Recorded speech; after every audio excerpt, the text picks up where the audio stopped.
Here we go. You really think you have a chance against us, Mr. Cowboy? Hey, mother. What do you like to do? Oh, I don't know. Play chess. Screw. Well, let's play chess. They give off to Jonathan Taylor. Jump cutting his way. Close to the goal line. He's in there. Touchdown.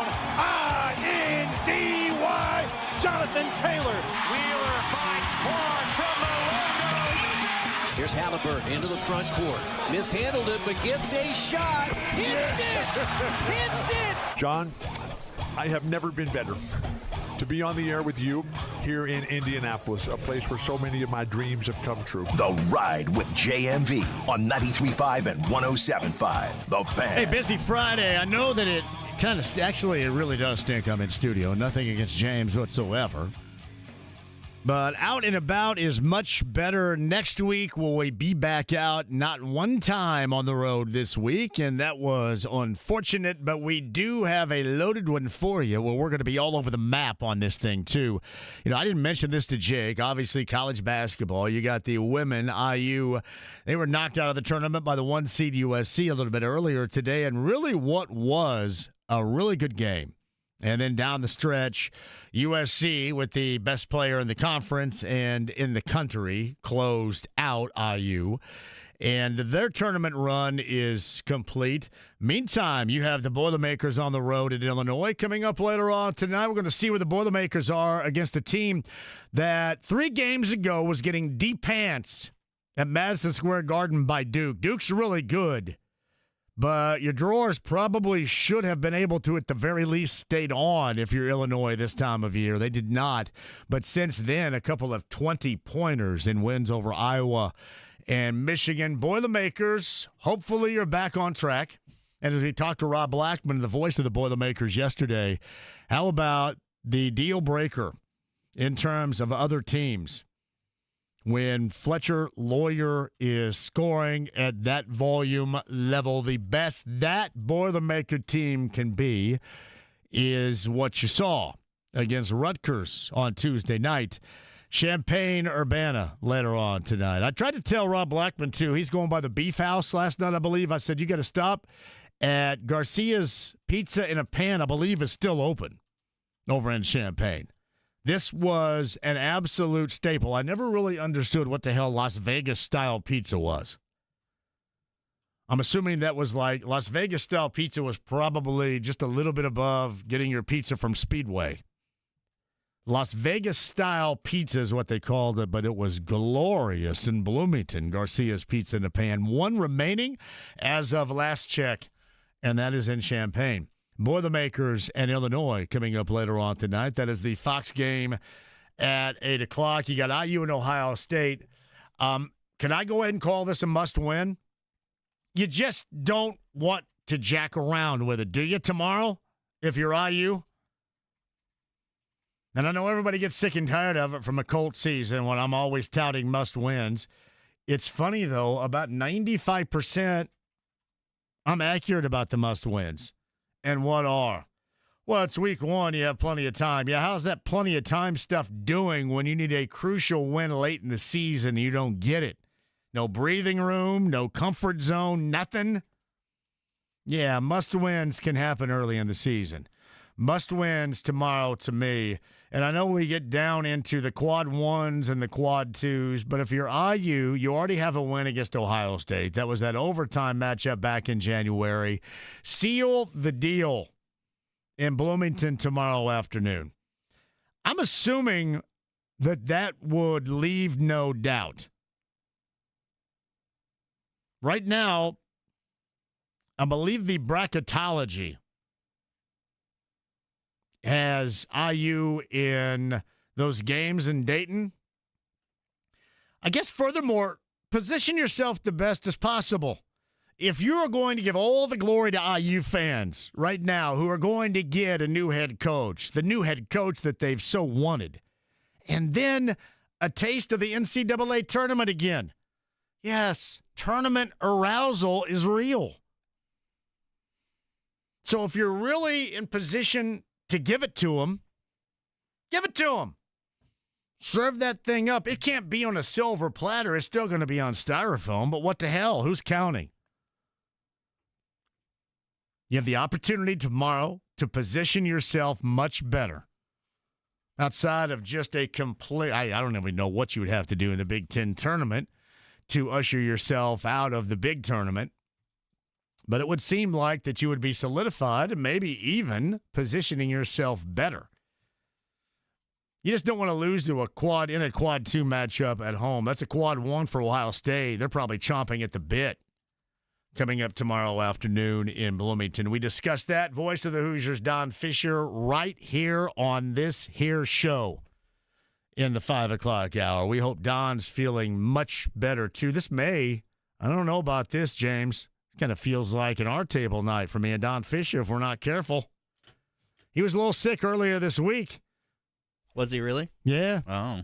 See, a lot of you are saying, maybe Don still needs to rest for tomorrow, but I'm thinking, no, I think Don needs to go out and throw it out a little bit with me for tomorrow. Get a little liquid medicine in there. We'll see, yes.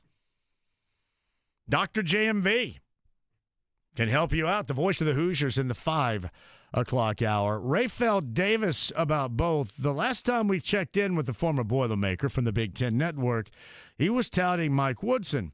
And we thought we were going to have him on the week after, and a month and a half later, he's on. So Rayfeld Davis will join us coming up late in the 5 o'clock hour. I tell you what, I'm just going to leave it up to him. This is just going to be a wide-ass open question I'll ask. How do you like what IU's doing right now? Just everything. The way that they're handling this transition in head coach to the way they're handling the end of season, the end of regular season on the court.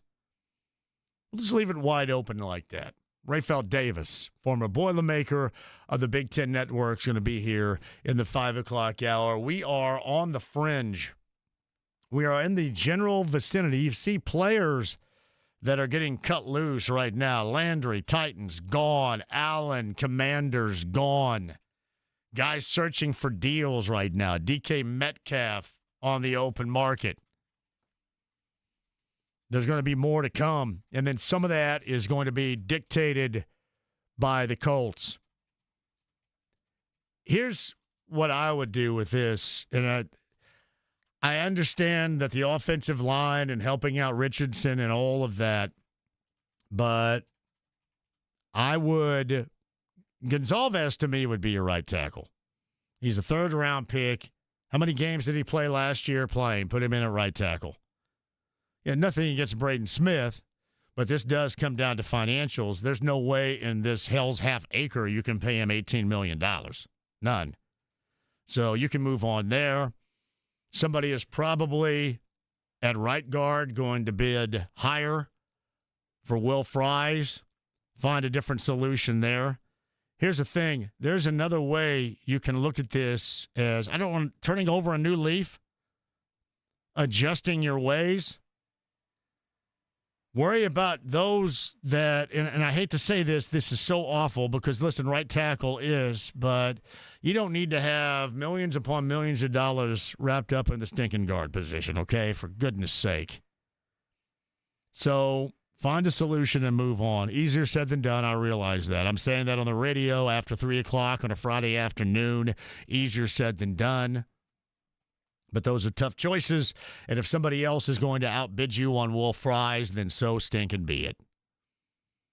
Really, if you want to go with Bortolini at center and then go down the right side with Gonzalez at right tackle and then find yourself a right guard, I'd be satisfied with that. And we've had all this conversation about, making sure that you solidify the offensive line, and what good's it done? We all know what matters in this scenario. We all know what matters for the general manager, the head coach, and the quarterback, and that's the quarterback play this year. It's all that matters. And I don't mind a little bit more of a go-for-it mentality. I don't mind positioning yourself a little bit better if you want to try to move up and get the best tight end. We'll talk to Matt Miller about that. Just how far is Tyler Warren ahead of everybody else at that position? Is it worthy if the Colts need to move up? I just don't want to hear as an end result how you tried, but. Sounds like me talking about my grades in high school. Well, I tried, but. I tried, but I'm a dumbass. Okay, great. I tried, but. We tried, but. Daniil Hunter, well, we tried, but. You have to have two to tango. I don't want to hear that. I do understand this, and it's almost mixed messaging here. Not quite, but follow me on it. So, really, from what I'm saying right now, from a general manager and the head coach, and certainly a quarterback that really needs a season. I mean, really needs it. So you would be thinking that the worry point is about the quarterback. And then you would tell me, then why are you against or why are you a non-believer in Sam Darnold? And I will tell you because I don't think there's any way they're going to sink that amount of money in a backup role. I think they're going to have an adequate backup. I don't think it's going to be at that level of cash because I don't think there's any competition whatsoever. I think that gig is Anthony Richardson until he is hurt or is just so discombobulated that you no longer can deal with it.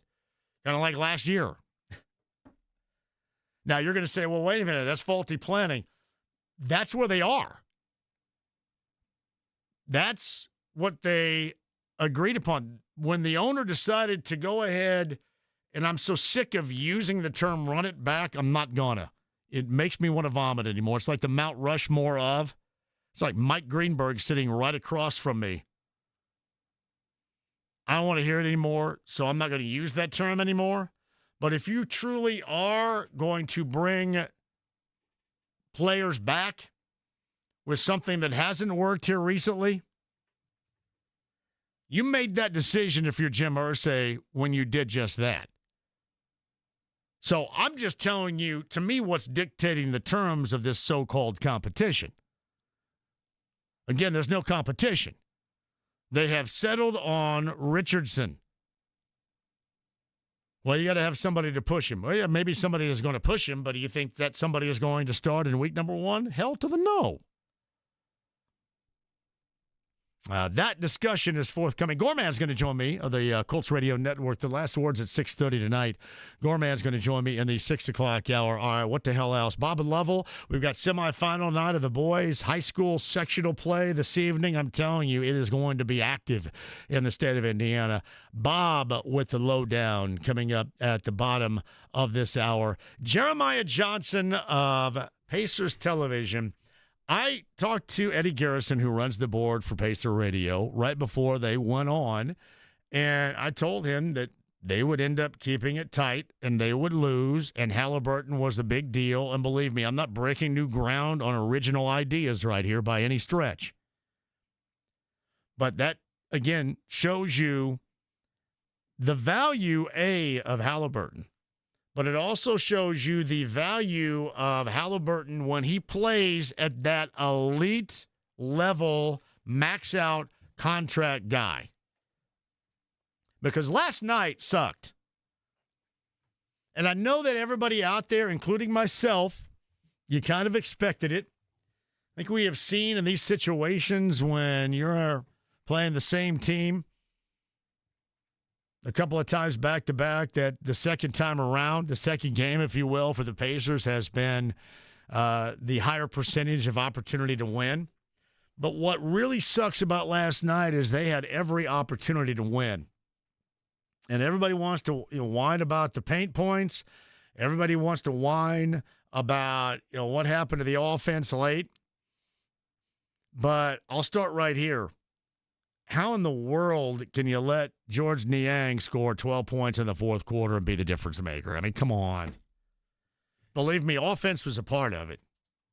Because that offense, while you had Siakam go for 30-plus, and it just wasn't the same in the fourth. It wasn't able to keep up. And their offensive flow and pace is also very key to what they do on the defensive end. And not having Halliburton out there, I am a tremendous Andrew Nembhard fan. I am. But having him run the show like that when you need offensive execution, it is not nearly going to be the same. The ball is not shared. The ball did what a lot last night? You guys want to tell me? for 500. James, what did the ball do a lot of last night? Did it not lie? It told the truth most of the night, and it did bounce frequently. It stuck. I mean, it would get stuck. And believe me, the end result with Siakam was always a good one, and there's no doubt they leaned on him heavily offensively. I'm not going to say that whatsoever. But with their offense, you can really only have one. It can't stick everywhere, and it was not a shared basketball last night. Everybody wanted to dribble the air out of it. Nembhard dribbled the air out of it. Nesmith dribbled the air out of it. Siakam did. Everybody did. It is just a different offensive dynamic, and that has a masterful effect on what they're able to do and the pressure that they put on the opposition defensively. And you're going to say, all right, numbnuts, what are you talking about with that? Well, they were unable to keep the pressure on. They were having to play catch-up because George Niang scored 12 points in the fourth. Because Dyson Daniels basically did whatever he wanted to with the basketball. Normally, we feel like in those circumstances late, you want to see the Pacers very comfortable offensively, and they weren't. It was basically dribble, dribble, dribble, turn, and shoot. And that's not where this team is best. Now, I know a lot of fingers are pointed about this is what went wrong. That's what bummed me out the most last night. And I love Andrew Nembhard, but again, without Tyrese Halliburton, that's what you're going to get. I made this point this morning with the morning show, and here's how you can tell.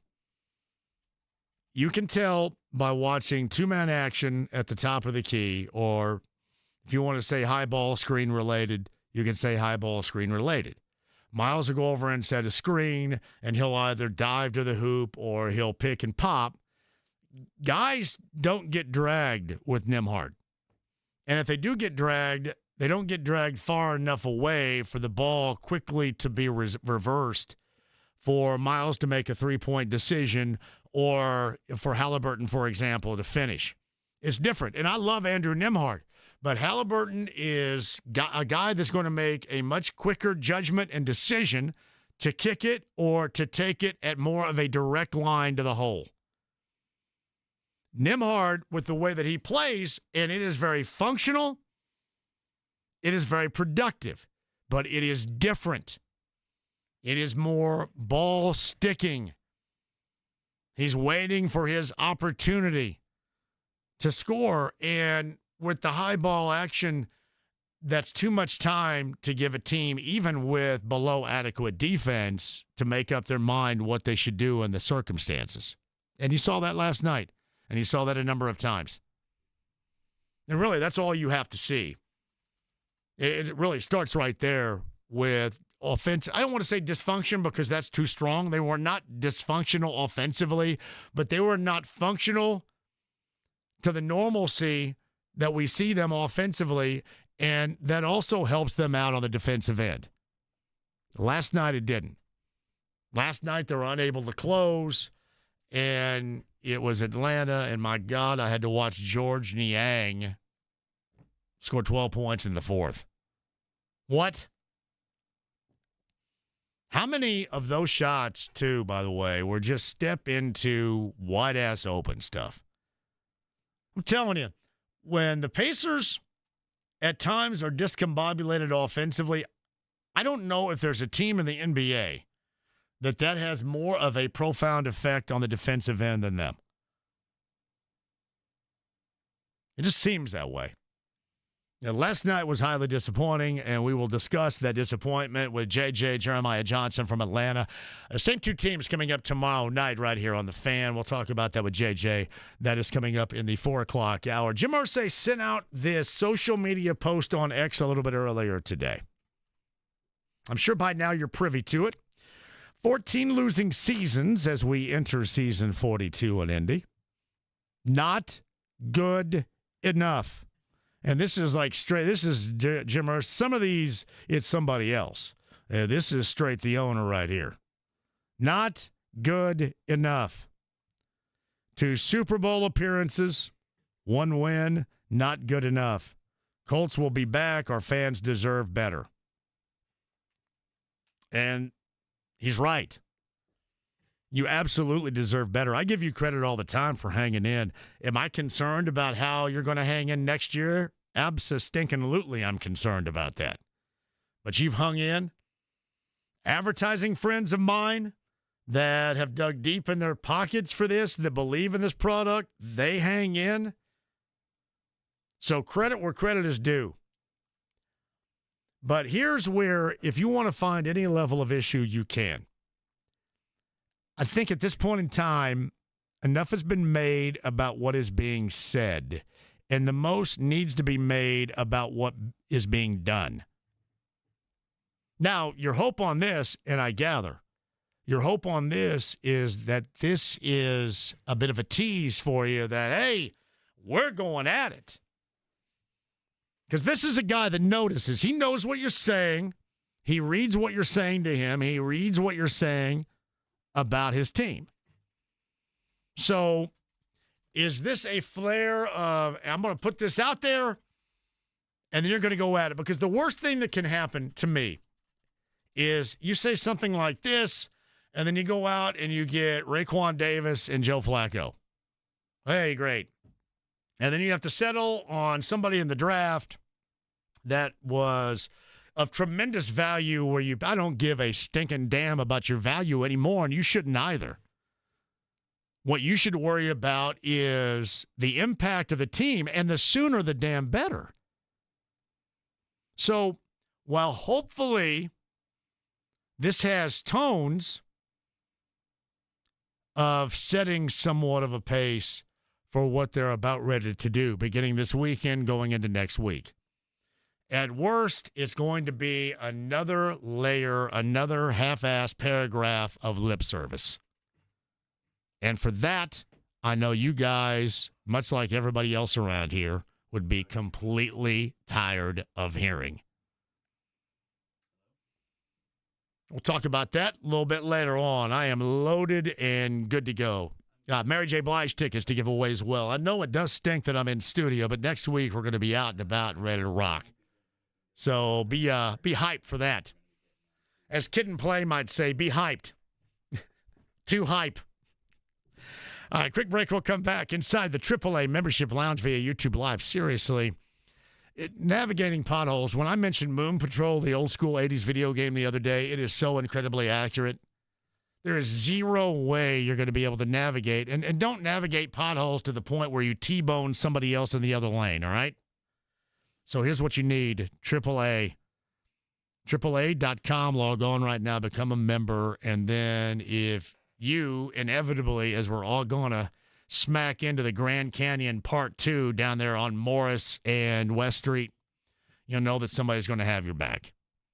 AAA.com. That's the AAA Lounge via YouTube Live. The stream, the app, HD Radio. Bob Lovell's got all the conversation, information you need about sectional semifinal Friday night. That's on the inbound coming up next. 93.5, 107.5 The Fan.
Joint? No, not on me, man. It'd be a lot cooler if you did. 93.5 and 107.5. The Fan. We have a busy weekend. I'd mentioned this is not Boss Skaggs and Lowdown. I'm assuming at some point James will roll that out because I've got the lowdown for you today. This would be Fleetwood Mac, according to James right here. Matt Miller, ESPN draft guru. Jeremiah Johnson, Pacers TV, is in Atlanta. Voice of the Hoosiers, Don Fisher, is hopefully at our table with me coming up later on tonight at about 7:30. We'll see. Who else is on the show? Rafael Davis of the Big Ten Network, the former Boilermaker, is going to be here as well. Gorman of the 6 o'clock hour, Colts Radio Network, the last word later on tonight. I think we're trying to work out something fun with those fellas here in the not-so-distant future. Actually, speaking of you make love and fun, we make radio fun because I got bounced so many different month of May ideas a little bit earlier today.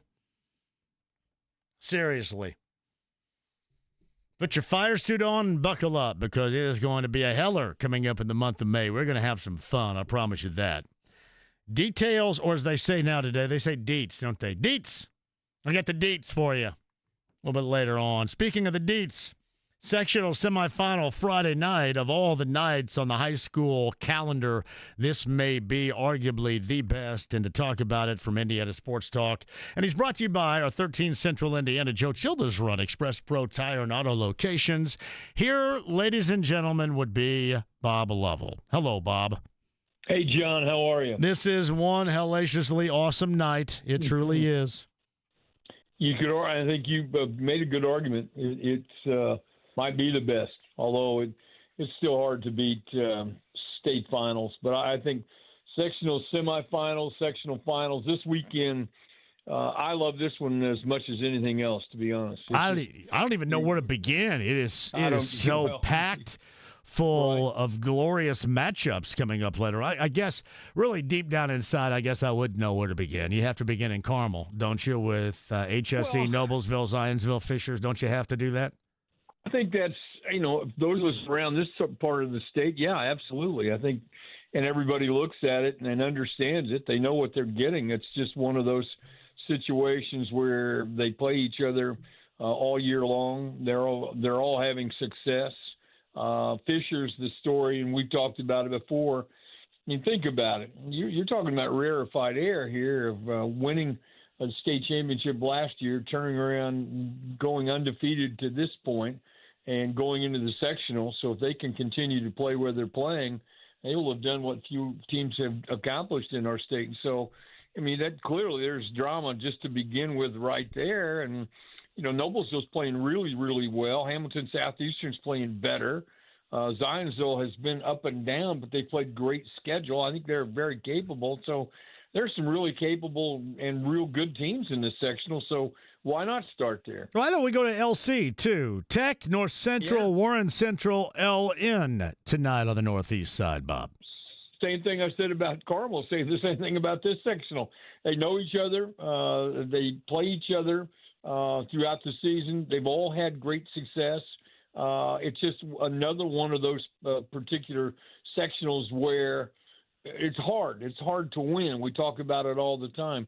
North Central, I think, has been really, I'd say, a pleasant surprise. They've played very well all year long, to be honest. I think it's also a testament to the kids at Warren Central. They're playing great. Tech's playing better. Great coaching at all of these schools. And so, another really balanced and hard sectional to get through. We got more to get to in 4A, but I do want to go to Shortridge tonight. For one, I love the look at that school. When I drive down Meridian and you pass Shortridge, it is such an awesome-looking school. So they're hosting a sectional, and that game will on at 6 o'clock, Addicks and Cathedral. Give me what you know about that one. That sounds like that's going to be ripe for the picking if you want to watch something this evening. I think it's a state championship caliber type game, semi-state. Both teams are really good. You have tremendous individual talent. on both sides. I don't know. I don't know who has an edge if there is one. I just think it's one of those particular situations where you got to make plays. You got to stay out of foul trouble. Got to get a bounce here and there. Got to get a friendly whistle from time to time. This may be, quite frankly, tonight. This is as good a game as there is in the entire state, John. I'm hard pressed to figure out what would be a better game than this one. Yeah, there are a lot of them out there, though, too. Bob Lovell, Indiana Sports Talks, got you covered. He'll break down all matchups in the semifinal round of the sectional play tonight, and then tomorrow night with the finals as well. Avon has Pike, Ben Davis, Plainfield, Brownsburg. I guess the big surprise there, the host school's not a part of this Friday night. Well, I agree with you. I think it was a little bit of a stunner that they were eliminated earlier in the week. I'm certain that Ben Davis and Pike and Plainfield and Brownsburg weren't too concerned about it. But, still, this is a very open sectional. I tend to prefer my Quakers, as we all know. I know you do. But Brownsburg has played well at times. Ben Davis has been really strong and consistent all year long. Pike is starting to put some things together. It's another one of those. It's why we love March so much, John, especially this weekend because of these types of matchups. Yeah, Franklin Central, Southport, and Decatur Central tonight at 6. Mooresville, Center Grove, the nightcap there at 7:30. If there was probably going to be a sectional in the area that is as wide-ass open as any one, I would guess that might be it on the southwest side. No, I think you're right. I really do. I mean, I think that I'm not sure who the favorite is.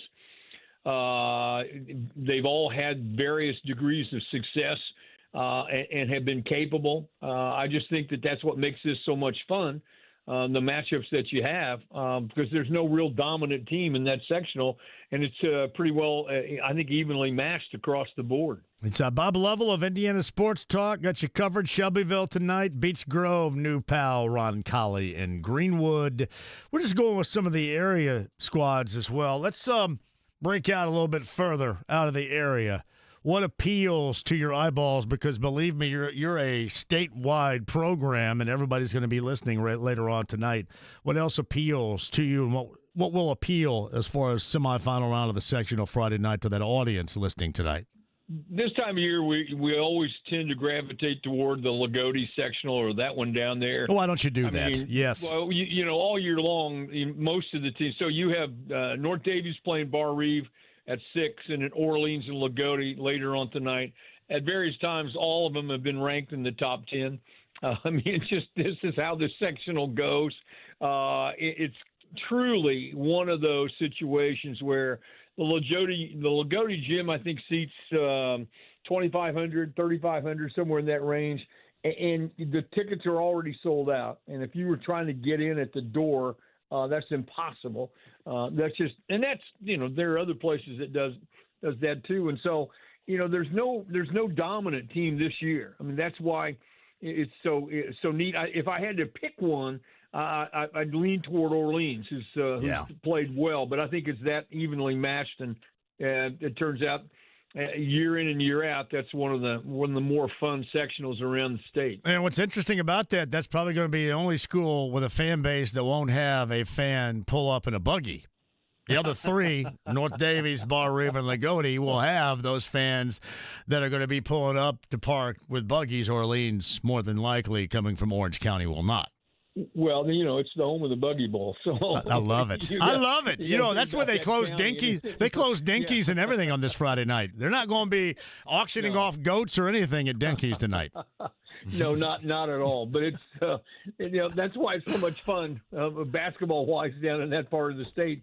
It's great basketball. And I think, too, as you well know, in this sectional, there aren't going to be a lot of points scored in this sectional. You're going to have to fight to get a good look at the hoop. And it's not because people sit on the ball. It's because they defend so well. And so it's great. And you're talking about teams. If you can get out of this sectional, you have a great chance of going all the way to the championship game, because this will have battle-tested you enough. And if you're tough enough to hang in there and get a win and move on from there, you are a tough-minded team, a well put-together basketball team. Yeah, it's funny. You go to where I grew up, Eastern Green, obviously, and they decided to honor my legacy at Eastern Green High School and get ousted in the first game of the sectionals on Tuesday night. And so I want to thank them for that. A tip of the cap to my friends down there for honoring my legacy as an athlete at Eastern Green. But at White River Valley, you get Blake Neal, the school's all-time leading scorer, Bloomfield. His dad's the head coach at Martinsville. He plays for Bloomfield. 17-7 is a really good year. In that semifinal, they get 22-1, and probably you haven't seen a season in the city of Clay since Bobby Heaton, who played at Indiana State with Larry Bird, has had way back in the 1970s. This is one for the ages for the Eels. That tip time's at 6 o'clock. Well, you mentioned, you hit it right on the head. I mean, this has been a Clay City team. It's been ranked number one all year long. You know people better down there than I do.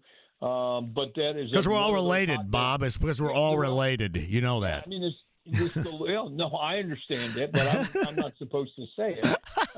You have the Lagodi sectional. You have that when you're talking about WRV. They are hotbeds every year because so much is on the line.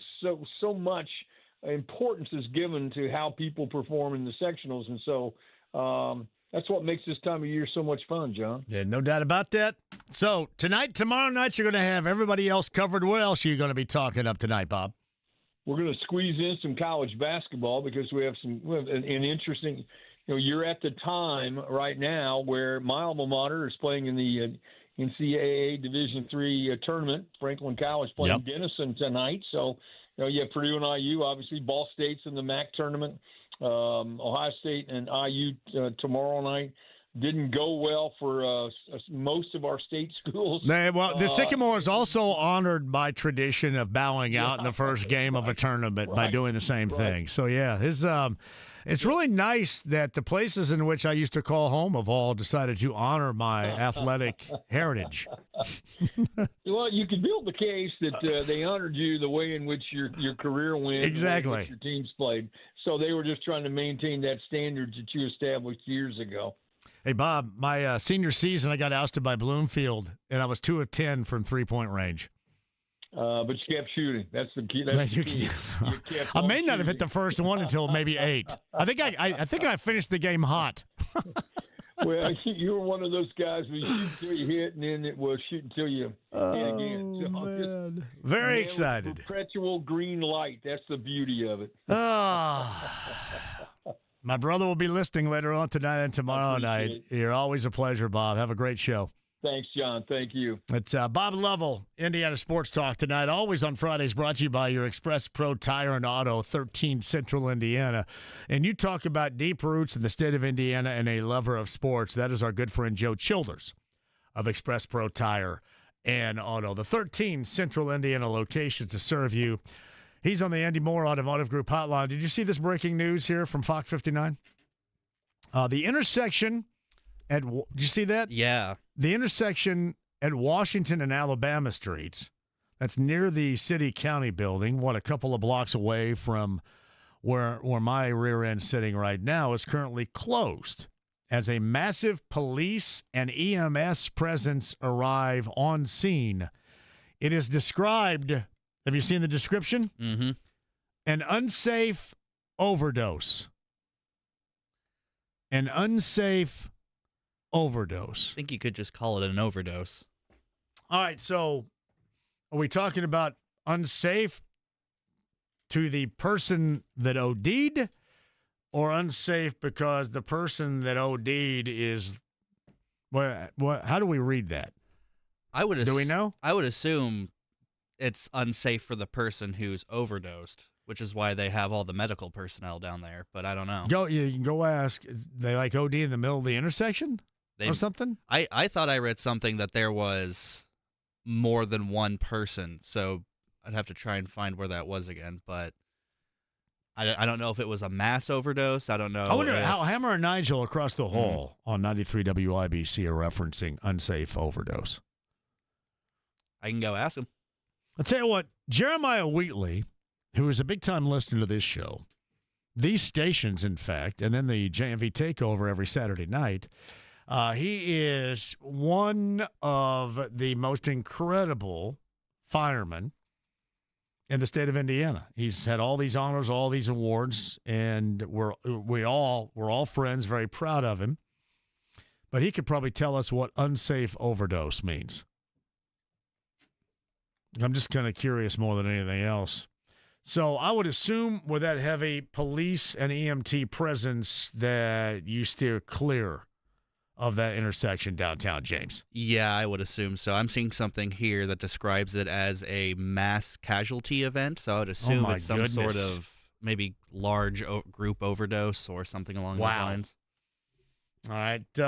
Obviously, we don't deal in news, but just something that seems to be as massive as this will keep you updated. And a shout-out to Tyler who sent that to me right there. So if you're kind of wondering if you're driving around downtown because you're just a block away from that, even if a block away, there's Gainbridge Fieldhouse where Michigan and Maryland are playing in a quarterfinal round game of the Women's Big Ten Conference Tournament right now, and more games still to come. So we shall keep you updated and, again, steer clear from Washington and Alabama as of right now. We'll keep you updated if we hear anything else. Quick break. We shall return. Jeremiah Johnson, Pacers TV, top of the hour, bottom of the hour. Matt Miller, ESPN NFL draft guru. We got voice of the Hoosiers, Don Fisher, after 5, and Rafael Davis of the Big Ten Network, 5 o'clock hour as well. Gorman, 6 o'clock hour. Mary J. Blige tickets also on the way. 93.5, 107.5, The Fan.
Make a Dr. Pepper, make it fast. I'm in a damn hurry.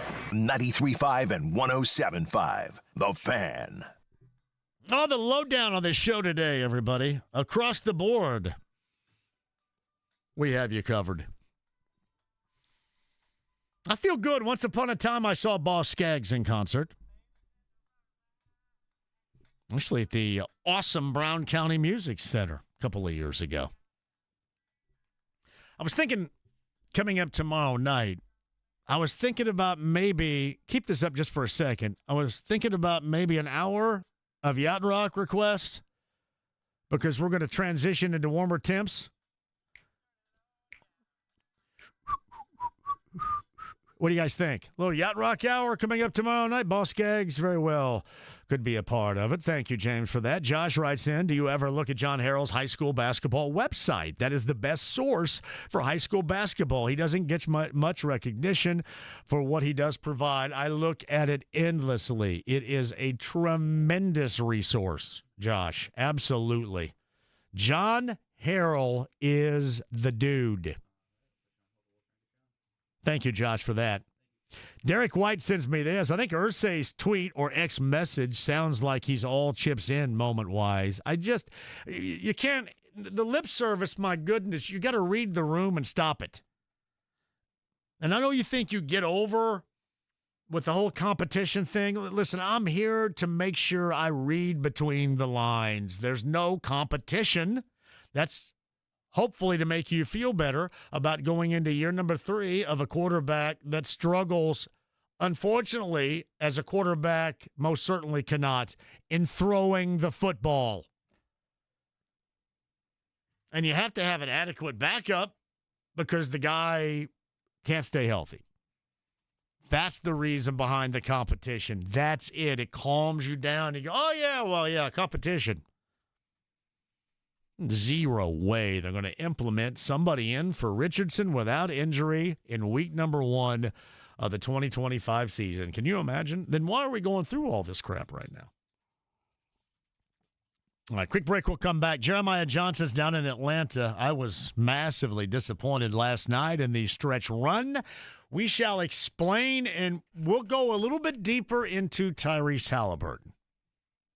Obviously, he is essential personnel without question. However, man, is it going to look like that? Discombobulated offensively, which leads to discombobulating defense when he's not in there? JJ's got the answers. Matt Miller, ESPN draft analyst, bottom of the 4 o'clock hour. Stick and stay. AAA membership lounge via YouTube Live and 93.5 and 107.5 The Fan.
I don't know what to say.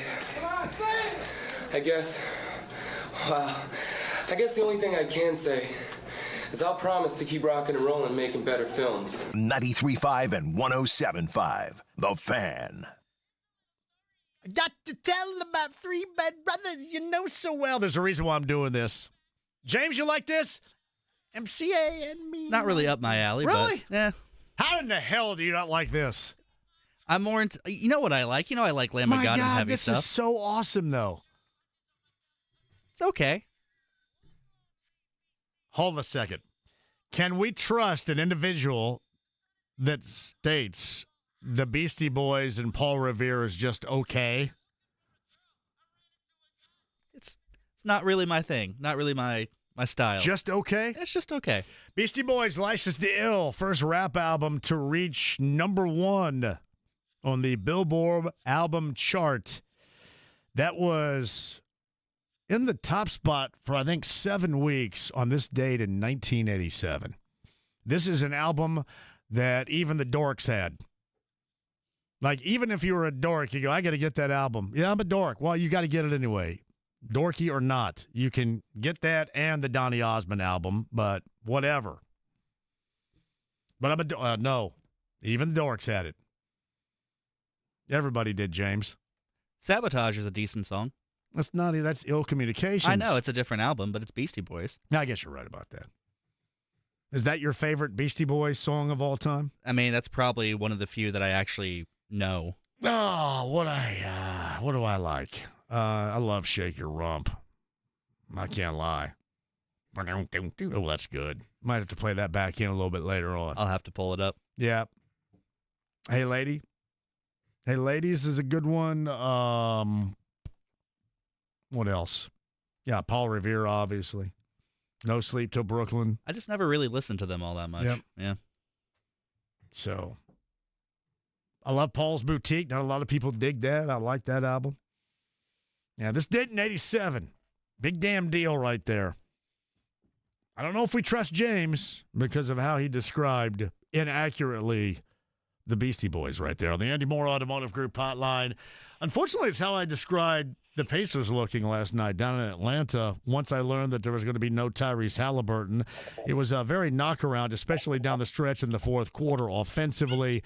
Jeremiah Johnson of Pacers TV joins us from Atlanta to explain even more so. Hello, JJ.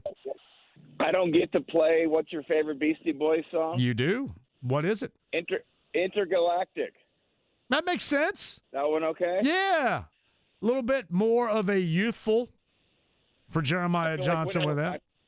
I feel like whenever they played that at the high school dance after the football and basketball games, everyone got up on their feet and moved around pretty good. So that's my selection. Here's one more, and this is sneaky top 3 for me because this is what got them all noticed. This is where they all started with Rick Rubin and in 1985 on the soundtrack of the film Crush Groove.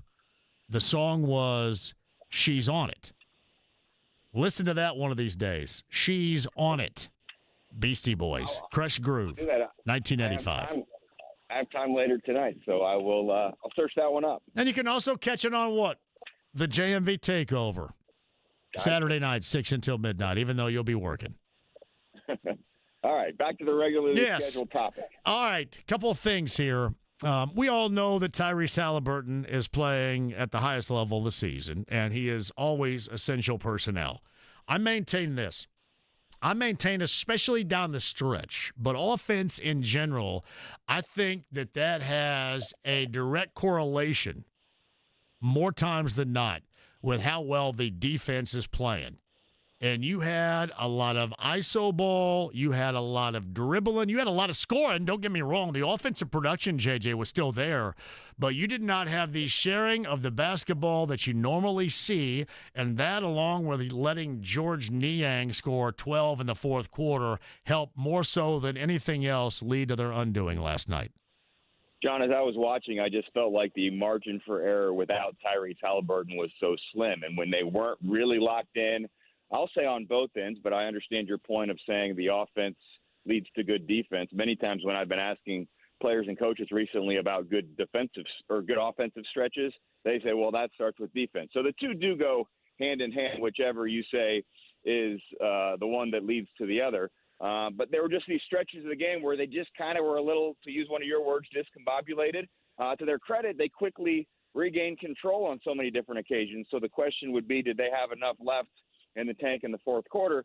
And one of the things that Atlanta's done since they acquired three impactful players, I'll say, at the trade deadline, and everyone praised the Cavs for getting DeAndre Hunter. I mean, George Niang played better against the Pacers last night than I think I ever saw DeAndre Hunter play against the Pacers when he was with the Hawks. And then they got Mann, and then they got Karis LeVert. So they've got a really deep team right now.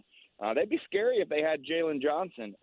So it was just kind of, to me, a case of running out of gas. And to your point about the ball movement, you love Andrew Nembhard. You love everything he brings. But in the truest sense, I think he's a combo guard. And if he's a point guard for the entire game, you're just not going to have quite that ball movement. The assist numbers are just not going to be what they are with Tyrese Halliburton. Yeah, and I explained it this way, too, because I watch probably 33 off the ball more than I do anything else. And, you know, people were talking about his lack of opportunities offensively in the second half, and that is a direct correlation with Tyrese Halliburton. In fact, Tyrese Halliburton is the reason why that we have seen this Miles Turner once he got here, because you do high ball screen action, and Miles either drops and rim runs or picks and pops for an open three, and defenses just don't treat Nembhard the same. And you saw that last night, and you saw that take away the pick and pop three opportunities. And the other part about it is Tyrese is an elite level willing passer, and Nembhard and really anybody else coming off a high ball, if it's a dribble handoff situation, they're looking for theirs and not necessarily anybody else. And in this case, Miles is not going to create his own. Thus, you saw why that he was in the desert last night, so to speak, in the second half. Yeah, and what you see is further validation of why Tyrese Halliburton is so special, why you want him in that spot for as many years to come, and why you saw at the beginning of the season it was such a big deal when he wasn't attacking the basket as much and he was settling. Is if he takes that aspect away, then the pick and pop game isn't there as much. But now with the way he's playing, I mean, teams are devoting so much attention to him, and then he has that, sixth sense to just immediately sense the pressure and find a guy like Miles Turner, whether he's popping, whether he's rolling, and Miles Turner's been able to show his versatility. So you just hope it's a one-game thing. You don't want to make an excuse because other teams play games without their star players, and you still want to be able to win some of those games, especially against a team like Atlanta. But the Pacers, as we have learned this season, when they are missing one or two of their main players, it really just impacts everything that they do. It takes away their second unit. I mean, let's throw Benedict Mathurin into the mix. If you even would have had him last night just as another scorer or guy capable of going to get his buckets in times that you need them, it might have been a different story. So without those two players, it was tough.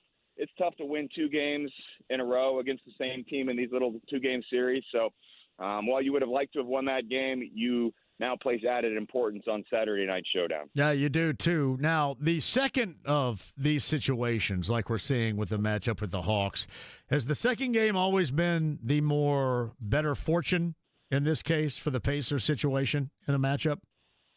So I believe this is the fifth time this season, and in the four previous, the Pacers won the second one three times and won the first one time. So they've split all of them up to this point. One time they won the first one and lost the second one, but the others they were able to turn the tables. And I will say that this is a coaching staff that you put a lot of faith in to make those kind of adjustments. And also, I'll say the players. I mean, they have a sense of urgency. They don't like losing to a team like Atlanta, and they'll be ready to go tomorrow night. I can guarantee you that. They understand where the Eastern Conference standings are right now and the importance of every single game.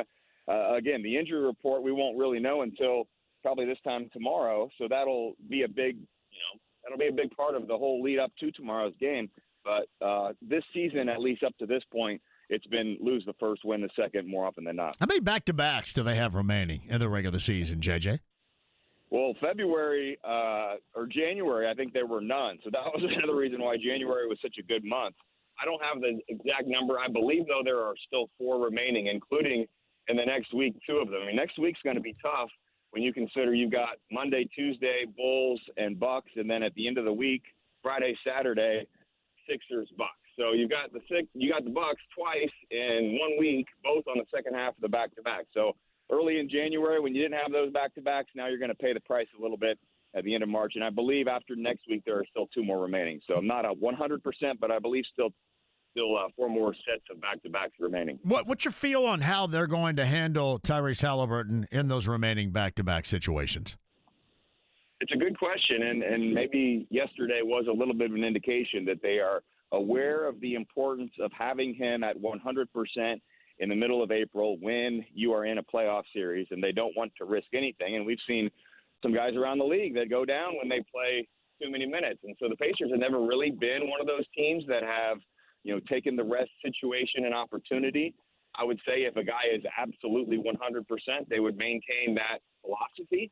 But if you've got some dings and you're beat up a little bit, and this is even similar to what Benedict Mathurin on the injury report for the sprained left wrist, but Rick Carlisle acknowledging there were a few other things as well, it would stand to reason that they're going to be a little more cautious now than they have been at other points in the season. So I like the fact that the Pacers, for the most part, will play their guys if they're able to play, but they are probably, if you ask me, going to have a little bit of an eye towards, the cautious approach and an eye towards the middle of April, because, again, they know they have to have Tyrese Halliburton healthy to have any chance, and ultimately that's more important than a random one game here in the end of March. Do you potentially, with those teams around you, though, end up sacrificing home court opportunities if you are forced or decide to play it out in this fashion?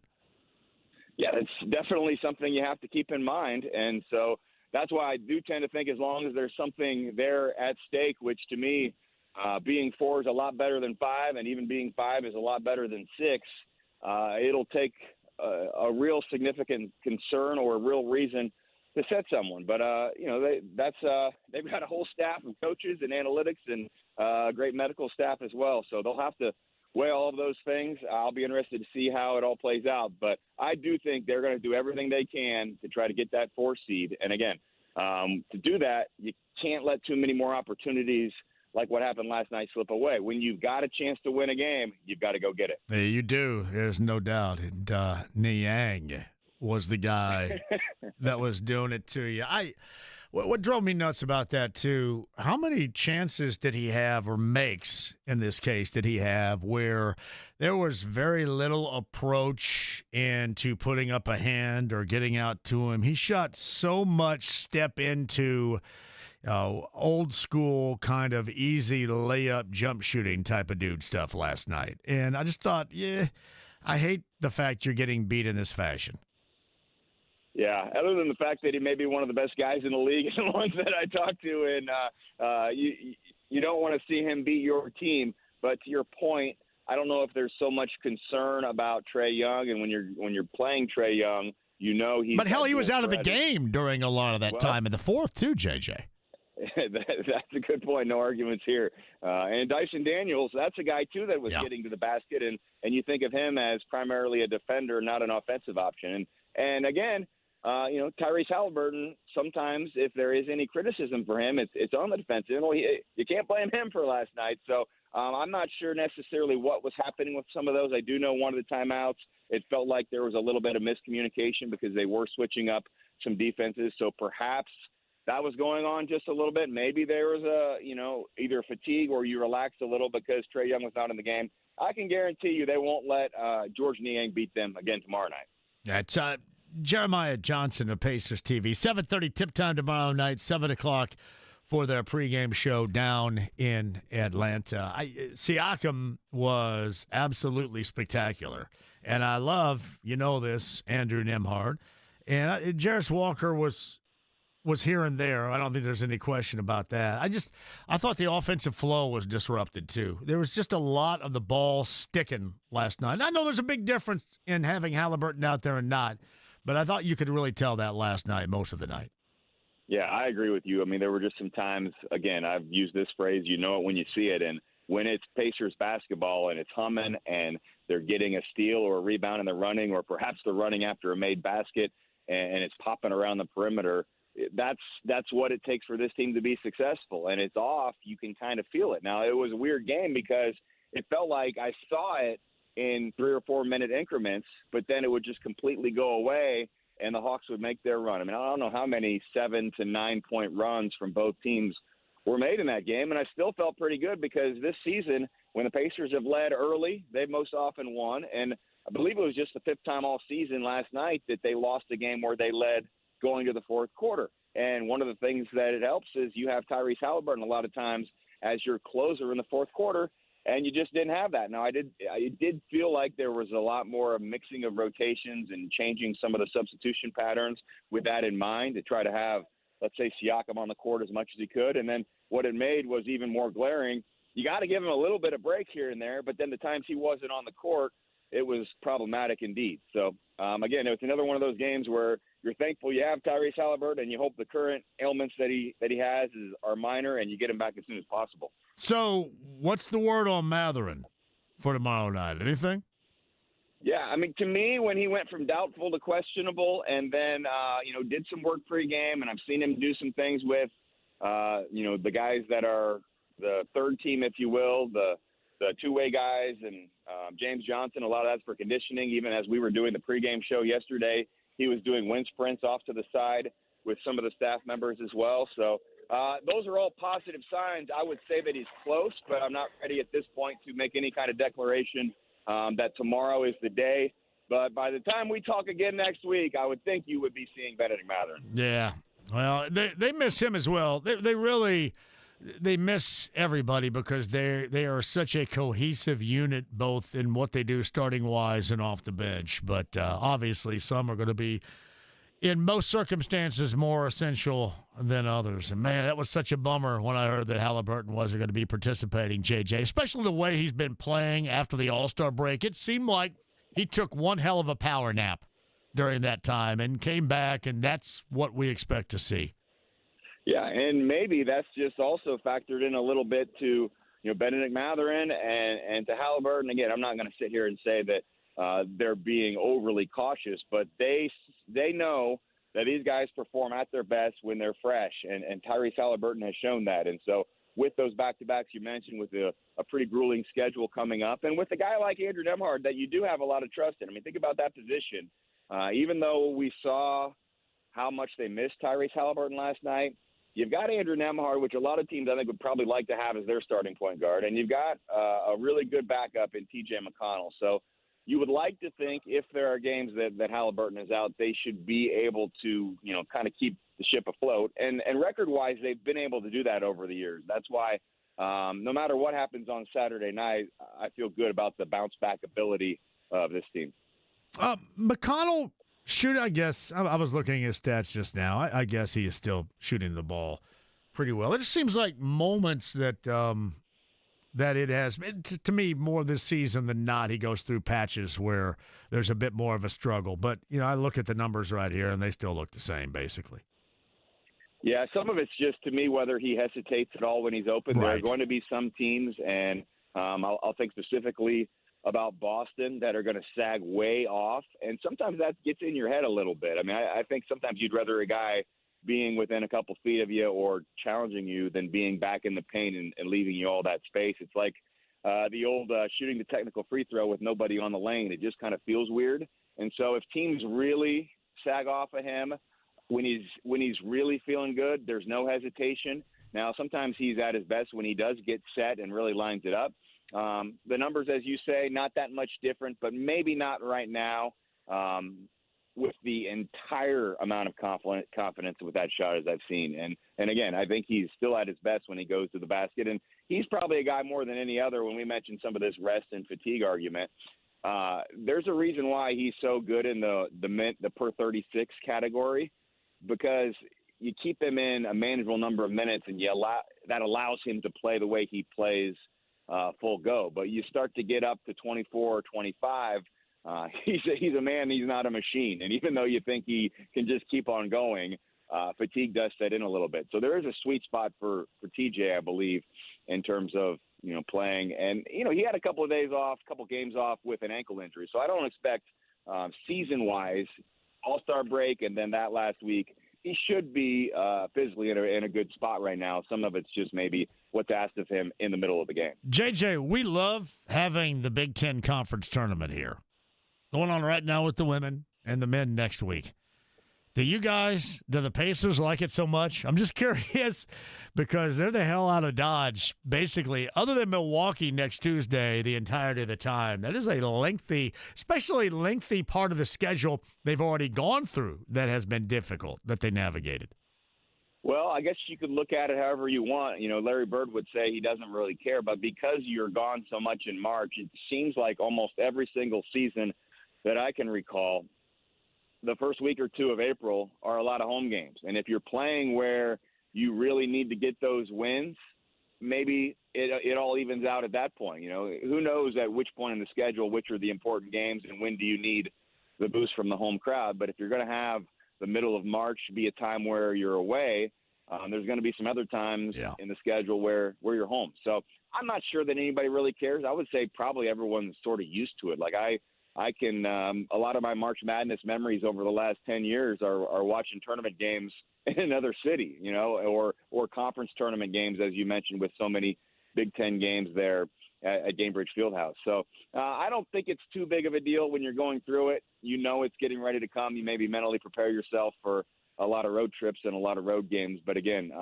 it'll come back to them. And once they get through next week's trip, it's smooth sailing from that point forward. Atlanta, 7:30 tip time on Saturday for round number 2, 7 p. That's your pregame coverage. At Chicago on Monday. That lone home date is next Tuesday against the Bucks. And then at Philly, at Milwaukee, and at Minnesota Friday, Saturday, and Monday. Man, that is – I know Philly has stunk it up this season, but still, that is some tough sledding right there, J-Day, to say the least. Tough sledding, and you got to circle with maybe a couple of highlighters those Bucks games. I call next week Bucks week, and you can't slip up in the games against Chicago and Philadelphia. But I'll be really interested to see those matchups. I think you got to win at least one of those because the chances of playing Milwaukee in the first round seem high to me right now, and I don't really want to go into that playoff series having been swept 4-0. Now we know it's different in the playoffs, but you had a lot of confidence playing that team last season, and I'd like to see you go at least win one of those next week to have that confidence again this April. That is 100% accurate, and Jeremiah Johnson's got you covered. Pacers TV tomorrow night, 7:30 tip time, 7 o'clock coverage begins. All right, what's the temperature like in Atlanta today? It's beautiful. I don't know for sure. My guess is it's high 60s, but this time of year, nice. High 60s feels like high 70s because of what you're used to. And I did want to say, I'm on a little walk around Midtown Atlanta, and it reminded me of the time that I was talking with you as I was walking around Houston, and that was in November, and I remember that day pretty distinctly. Yeah. You asking me a lot of questions that I had no answers for, and you just kind of felt like you didn't know where the season was going to go. And to see, the turnaround that they've made, I know people are frustrated about losing a game to the Hawks last night, but still, they went on a stretch winning 25 of 35 games, and that's pretty good. And where they're at right now, to be fighting for 4, to be in that mix for 4, 5, and 6, considering where we were when we were talking when the team was in Houston at maybe one of the lowest points of the year. I think that you got to be kind of a little bit grateful of where you're at, and you got to look forward to the final month. Well done, JJ. We'll be watching, buddy. Thank you very much. All right, John. Have a good weekend, everyone. Jeremiah Johnson, Pacers TV. Yeah, tomorrow night as well, 7 o'clock, your coverage begins right here on The Fan with the Pacers and the Hawks. Game number 2. UC Chicago coming up on Monday back here. And I believe I'm going to head down and watch that next Tuesday against the Milwaukee Bucks. All right, Matt Miller, the other side's going to join us, NFL draft guru. Who really popped at the Combine last week, and how far would you have to move up, if you do, in his opinion, to get the tight end that certainly, if they don't desire, I think we do, in Tyler Warren? So what Matt has to say about that coming up on the other side. Voice of the Hoosiers, Don Fisher, must win tomorrow for IU versus Ohio State. And we have Rafael Davis going to join us, the former Boilermaker. Purdue on the road at Illinois tonight at 8 o'clock in Champaign. That's and this final weekend of the regular season leading into the Big Ten Conference Tournament next week here in downtown Indy. Rafael Davis, Big Ten Network. That's after 5. Gorman after 6. AAA Membership Lounge via YouTube Live at 93.5 and 107.5 The Fan.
Fan. 93.5 and 107.5. The Fan. Yeah, I know you guys are asking. Pivot Bar, Hyatt House, next week's going to be at least one location where we are going to be.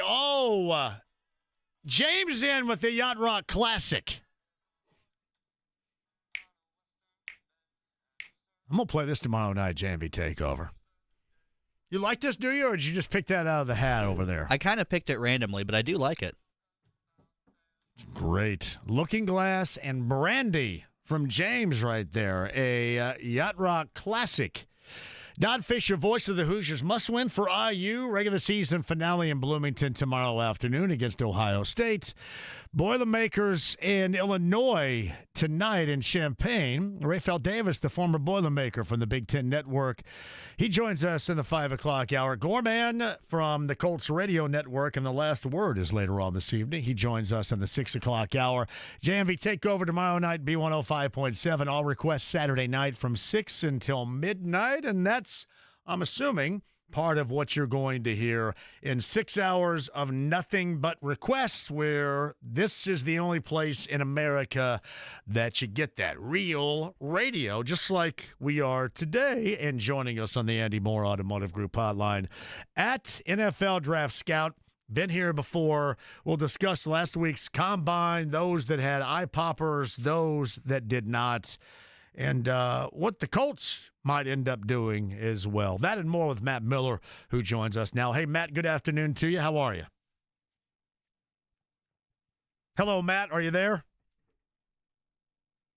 Sorry about that. I'm doing well. There you go, buddy. It's good to have you. You think I've done a radio show or two before. I should know to unmute the AirPods. That's okay, buddy. No problem whatsoever. I want to start with last week from start to finish here at the NFL Combine. Give me a top 3 or 5 that did themselves the most good or really came out in eye-popping fashion, according to you. Yeah, it's tough to limit it. I think I would say Nick Emanwari, the safety from South Carolina, firmly put himself into the top 20 picks in this draft. He had a great workout. Matthew Golden, the wide receiver from Texas, he's been up there for me, but I think he solidified that as probably a top 15 pick, certainly a top 20 pick. Goodness, one more. Shamar Stewart, the defensive end from Texas A&M. He's not going to go first overall, but it wouldn't shock me if he went in the top 7. Depending on what happens with these quarterbacks, if you could put a 10 out of 10 on a workout, he had one of those. As did Nick Emanwari. But I think those are the 3 names where they made themselves money. They answered existing questions about their tape, and they did it in outstanding fashion. All right, Matt, who didn't and who still had going in some questions and maybe even more so this week? Yeah, I always hate to, say, oh, this guy didn't do well, because I feel like the combine, it's hard to get hurt at the combine, but I would say guys that are sending me back to reevaluate. Tez Johnson, the receiver from Oregon, he came in at 154 pounds and ran a 4.51 in the 40-yard dash. Like those numbers don't go together, right? If you're going to be small, you got to be fast. And he is quick. He's quick as hell, but you got to be, if you're going to be a little guy, you got to be a fast guy. The numbers just weren't good enough for him. So that's going to bring his stock down a little bit. And I think Tyler Booker, the offensive guard from Alabama, who I still really like, his tape is fantastic, but the testing was just not where it needed to be. I don't think it'll push him out of the first round completely, but it's going to probably push him into the back half of round 1. Matt Miller, who's the draft guru of ESPN, is kind enough to join us on the Andy Moore Automotive Group hotline. So right now we'll more hard target the Colts, and obviously they have a lot of needs, but in the category of tight end, I'd find it hard to believe anybody has more of an essential need than they do, and they covet. I would covet. You should covet. Ty Warren, for example. I want to start right here. Where would he go if drafted right now, and how much work would the Colts have to perform to get up to him if it is higher than where they're going to select? He's a tough one to project because tight ends, it's not a premium position, right? And we saw last year Brock Bowers, great prospect, but he fell, right? Because it's just not a premium position. And so even with Tyler Warren, he could go 7 to the Jets and it wouldn't surprise me. He could be on the board at 14 and it wouldn't surprise me. I think that's kind of his range. again, it all goes back to the quarterback dominoes. If there's a quarterback on the board for the Jets at 7, they could take him. They could take that quarterback, and then that pushes Tyler Warren down. And we get to teams like the Saints could certainly draft him. I don't think the Bears would. I don't think the Niners would. I think the Cowboys could. So if your heart is set on Tyler Warren, I think there's a good shot, but it's not guaranteed. You're going to need some quarterbacks to go. You might need at least one wide receiver to go. But I'll tell you this, I don't think there's a big gap between he and Colston Loveland. And I might like Loveland more even. Well, and I'm glad you brought that up. I'm glad you brought that up because I want to know. I want to know why. You go ahead and break that down as to why. I was kind of curious how tight you had both these guys rated and why you like Loveland as much as you do. Yeah, so I'm working on my top 50 right now. I haven't put one out in a long time, so I'm working on updating it. With Loveland, he's just a better athlete. You know, he's an F tight end. You can move him all over, and he's different. Like it's almost like these two guys almost play different positions. Loveland is going to be able to get open. He's going to be able to create separation. He's going to be able to make things happen after the catch. He's more in that mold, almost more like George Kittle, where he's gonna be able to create his own space. He can move as a blocker. He's only 20 years old. Like there's a lot of upside. With Tyler Warren, he's this big body guy. He's more of he's going to run you over as opposed to around you. And you go watch his tape. There's a lot of times he is running around college guys. It's because they didn't want to tackle him. It's not because he's incredibly fast. It's because he's a bully and he just ran over people. But again, he's going to be more of your classic inline. He's going to run dump routes. He's going to run seam bangers. Whereas Loveland's going to go get open on his own. You can use him in a lot of different ways. So I'm torn. I like them both a lot. So if listeners have a preference, if you guys have a preference, I'm not going to hop on here and say, oh, you're wrong. Because it's truly not like that. I think they're both really, really good players who are going to be really good pros. They're different. It's like, strawberry or chocolate ice cream. Which one do you like better? They're both good. It's ice cream. It's just which one do you like a little bit more than the other? Hey, it's Matt Miller, the NFL Draft Guru. You can find on ESPN. Kind enough to join us on the Andy Moore Automotive Group hotline. So Lou Anarumo is the new defensive coordinator coming over from Cincinnati, and had a couple of down seasons with that defense the past two, certainly, which led to his exit there. And then Shane Steichen liked him so much in matchups previously, he brought him on this season. And a lot has been said about what they need to do for the Colts in the secondary to fortify, thus bringing up the safety position, whether we're talking about a free agent veteran safety or maybe a draftable safety in round number 1. Let's start with Starks out of Georgia here. A lot has been said about him. Positionally speaking, would that be a fit for what we're talking about that's necessary for the Colts in that secondary? I think he is a fit just because he can do a lot of different things. We saw that the last 2 years at Georgia. 2023, he's playing deep safety. He's fantastic. This past year, they had him play more slot corner. I thought he struggled a bit more in that role. So if you're looking at him and saying, okay, he'll be our slot corner, I don't think that's his strength. If you're looking at him and saying free safety, that's a much better fit. Maybe like kind of what Jesse Bates was. I think you would look at 2020. And that's why we make the comparison, by the way, too. Yeah. Right. Like that's probably more of what you're hoping that he could become. And I think, how smart Jesse is, you're going to get that from Starks, his ability to diagnose, get people in the right spot. They're going to be similar in that regard. So Matt Miller, who joins us, a lot has been made about Travis Hunter coming out of Colorado, playing dual roles, offensively and defensively, which this is, first of all, I want to get your answer to how much, if at all, he's going to do that at the next level. Secondly, I've often wondered this, because we're talking about the greatest athletes in the world.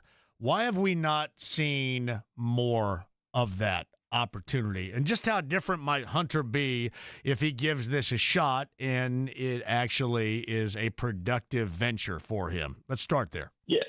I think early on we tell people to specialize as part of why we haven't seen anyone do this. My 11-year-old plays soccer. He plays 2 positions, and they're almost the same thing, right? So it's like we specialize athletes pretty early on. And so, especially if you don't go to a 1A high school like I did, you play either offense or defense. It's rare to play both. And I think with Travis, he has that love of the game where he said, I want to do both. But also, let's remember, he started at Jackson State. where they needed him. They needed a guy who could play corner and receiver. They couldn't afford to take him off the field. He was too valuable. So then you see, oh, wait, I can do this. I can do it at a high level. You get to Colorado, you can make that transition, right, from Jackson State to Colorado. They still, at Colorado, that was a terrible roster in 2023. They still needed a guy that could be dominant on both sides of the ball.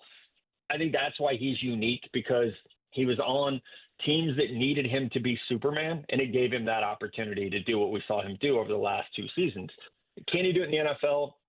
I hate to bet against him because he's done it so well in college. I know he's incredibly intelligent. He's a 4.0 student. I know he loves football. He's obviously amazingly conditioned to have played as much as he did this past season for Colorado. My only hang-up would be, I think just mentally, it is so hard to be great at one position in the NFL. There's so much more to it. In college, you can get away with saying, go cover that guy. Okay. You're not – Lou Anarumo runs 7 different coverages, right? Just as an example of a guy we were just talking about. It's not as simple as – Travis, cover number 3. There's a lot more to it. And same on offense. It's not what Colorado did is they would signal in routes to him. You can't do that in the NFL. You have to know the offense. That's the only reservation I would have as far as those expectations are. I don't know that mentally, that he could even have time to learn 2 positions, because like a guy like Taysom Hill played a lot, different spots, right? Well, he would just go to his position groups meetings for his packages, basically, and he would bounce around. And that would probably be the best example of how a Travis Hunter could do this. And I hope we get to see him make a run at it. But if my team were to draft him, I would say he's probably going to specialize at one spot and dabble in the other, as opposed to trying to be a full-time starter on both sides of the ball. He is Matt Miller of ESPN. Final question for you regarding the quarterback position. Who do you like at the top of the list? And I hate when we use this term value selection, but who might be a value that we don't talk a great deal about, although we know a great deal about, whether it's Dart or Milroe or Ewers or Howard or Gabriel.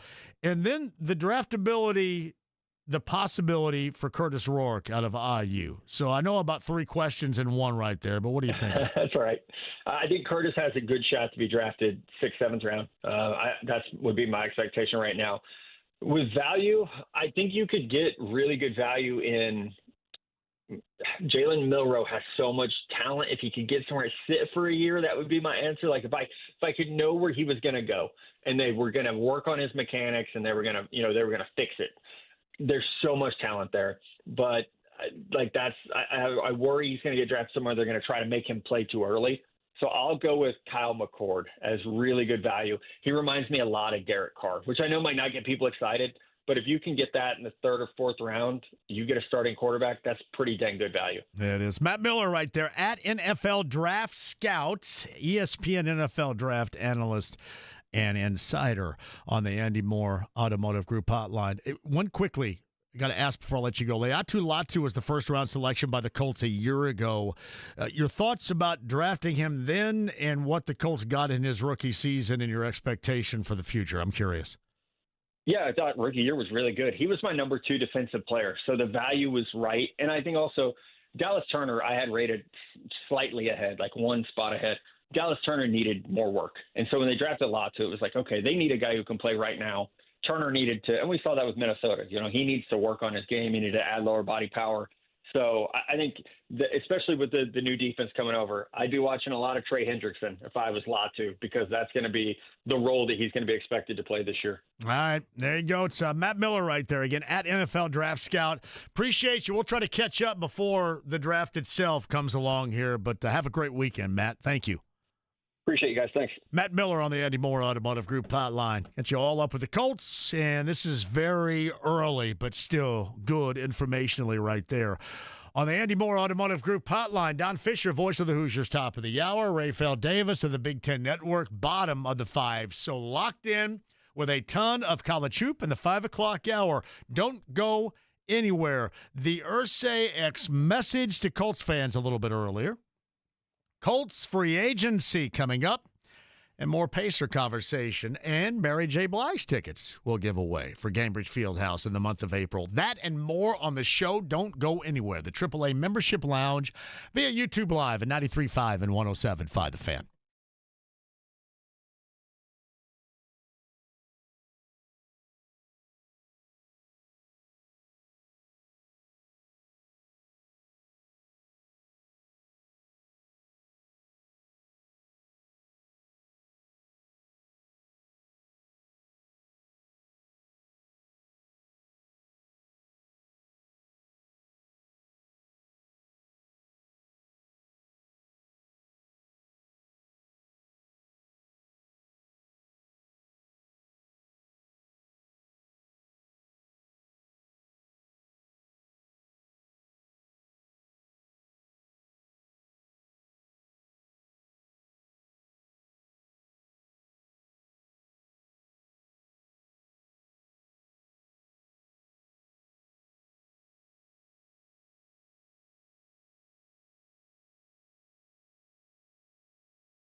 93.5 and 107.5. The Fan. Oh, we're going on Yacht Rock here. Going to be a great show later on in the summertime. Christopher Cross is right here on The Fan. Let me pound that post. 14 losing seasons as we enter season 42 in Indy. Not good enough. 2 Super Bowl appearances, 1 win. Not good enough. Colts will be back. Our fans deserve better. What'd you make of Jim Irsay sending out that social media message on X a little bit earlier today? How do you read it? Many have suggested this is yet another all chips in moment.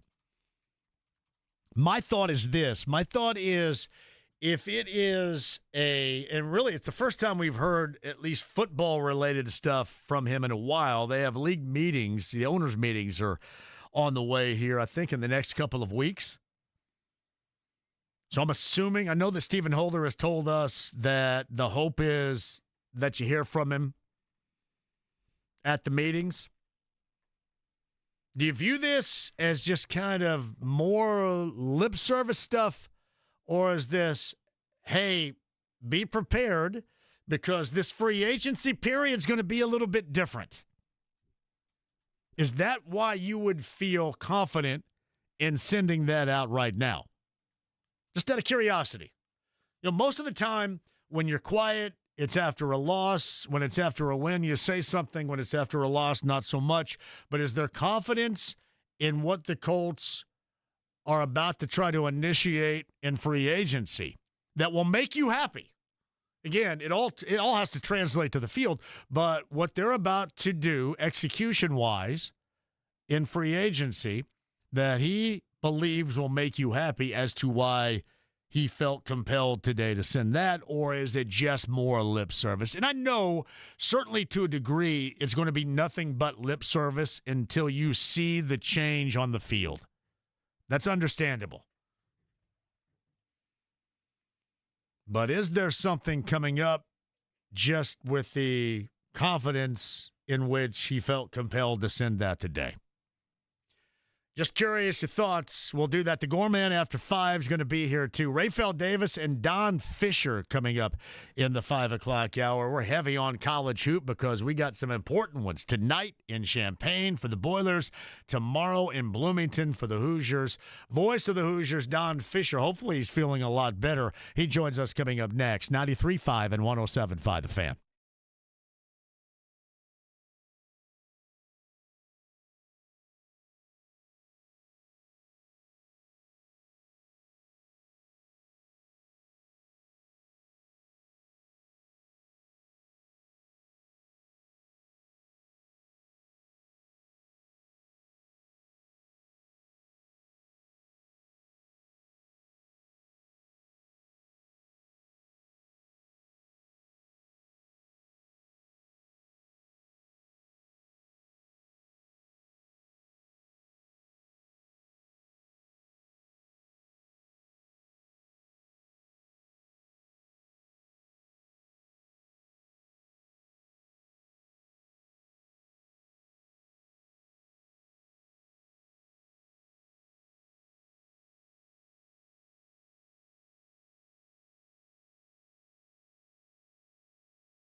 With JMV. 93.5 and 107.5. The Fan. Yeah, welcome back. 3:45 tomorrow afternoon. Ohio State and Indiana. That means I would guess in the neighborhood, I'm trying to do the math on this, 2:30 or 2:45 for the pregame show across the hall. 93 WIBC, the voice of the Hoosiers, Don Fisher. We're going to keep this thing light and quick because I know he's still trying to recover and get that voice back, who joins us now on the Andy Moore Automotive Group hotline. My buddy, how are you? I'm hanging in there. I still am not where I'd like to be, but I'm feeling a little better today, and the voice has started to come around a little bit. But you know what? I'm trying to rest it as much as I can because I got a game tomorrow. That thing hit you like a hammer, didn't it? Yes, it did. I literally woke up Monday morning after we flew in from Seattle, got to Eugene, went to bed that night, got up the next morning, and I'm blowing my nose and sneezing like a banshee. I mean, it just hit me so quick. And then every time I get a cold, immediately it goes to my larynx because obviously that's what I use the most. Yeah, exactly. Yeah. In broadcasting, as you know. And it just hit me big. And literally by the time we got to the pregame show and everything like that, got through that, I said, I'm going to be lucky if I can finish this thing tonight. And, you know, there's not much you can do. You just fight through it, and you do it. And then the next day you can't speak a lick. Yeah. And that's true. The next day I just literally I could hardly even whisper. It was amazing. Yeah, I was listening, and man, you grinded through it as the incredible professional that you are. What I'm really concerned about is the fact that we can't meet one another tonight at our table. That is correct, sir. I'm not going anywhere. He's going to stay. I thought maybe a couple of bourbons would help out that voice a great deal, but yeah, I would assume that the rest and relaxation is what you need the most. There's no doubt when you're struggling with something like this, and the cold's not as bad as it was either. So I mean, everything's kind of turned around a little bit fairly quickly, but I was still pretty. Yesterday it was a struggle. My wife made up this unbelievable soup last night that had just about every possible herb in the world that you could put in it. Love it. And literally it helped me a lot. It really helped me start to feel better. So I ate some more of it at lunch today, and I'm probably going to have some more of it this evening. Well, good for you. Stay home and get rest. We'll be listening coming up tomorrow, and we'll make this quick. I did want to start here. There was disappointment in that loss at Oregon because we had seen kind of that show before, just the lack of ability to close. And what is interesting, you look back at Northwestern at home against Maryland, at Purdue, Michigan is another one, UCLA is another one where you're right there and unable to close. One of the games in which, Don, they did close is on the road against the team they're going to see in Ohio State coming up tomorrow.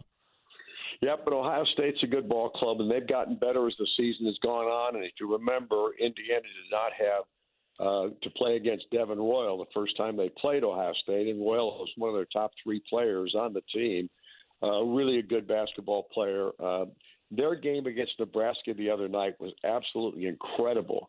Those two teams combined for 230 points. Yeah. And the final in double overtime was 116 to 114. That was just an amazing ball game. So I think Indiana's got their hands full tomorrow, but they're playing back at home. It's senior day, final regular season game at Simon Scott Assembly Hall. I think it'll be a really good crowd. I think it'll be packed. I think they'll be screaming their heads off, and maybe they can help them fight this thing through because Indiana is either the 9th or the 10th seed for the Big Ten tournament. We've already determined that at this point. If they win that ball game tomorrow, they get Wednesday off and play Thursday for the first time. If they don't win tomorrow, they play on Wednesday, the first ball game. They'll be the 10th seed against the 15th seed. So it'll be very interesting. Do you think tomorrow's a must-win in terms of NCAA tournament selection? I do. I do think that's the case. I think that's where they're at this juncture. The game against Oregon, had they been able to pull that one out, I think may have even put them over the bubble for at least the time being. But they lost that ball game. Now they've got this one coming up tomorrow. I don't even know if Ohio State's a number one in that regard. They're a quad 2, I believe, a quad 2 at IU, and IU's a quad 1 for them. So. Yes, exactly. So, and they're going to be jacked up too. So they haven't beat Indiana in the last 2 seasons. They've lost 4 in a row and 5 of the last 6 games to IU. So they've got something to play for. And Jake Diebler, I think, has done a tremendous job with that program in the short time he's been there. And obviously, this team they're ready for Bear tomorrow, and Indiana will have to play well. Yeah, it's Don Fisher, voice of the Hoosiers. A couple of final things, and I'll go ahead and let you go. I was reminded.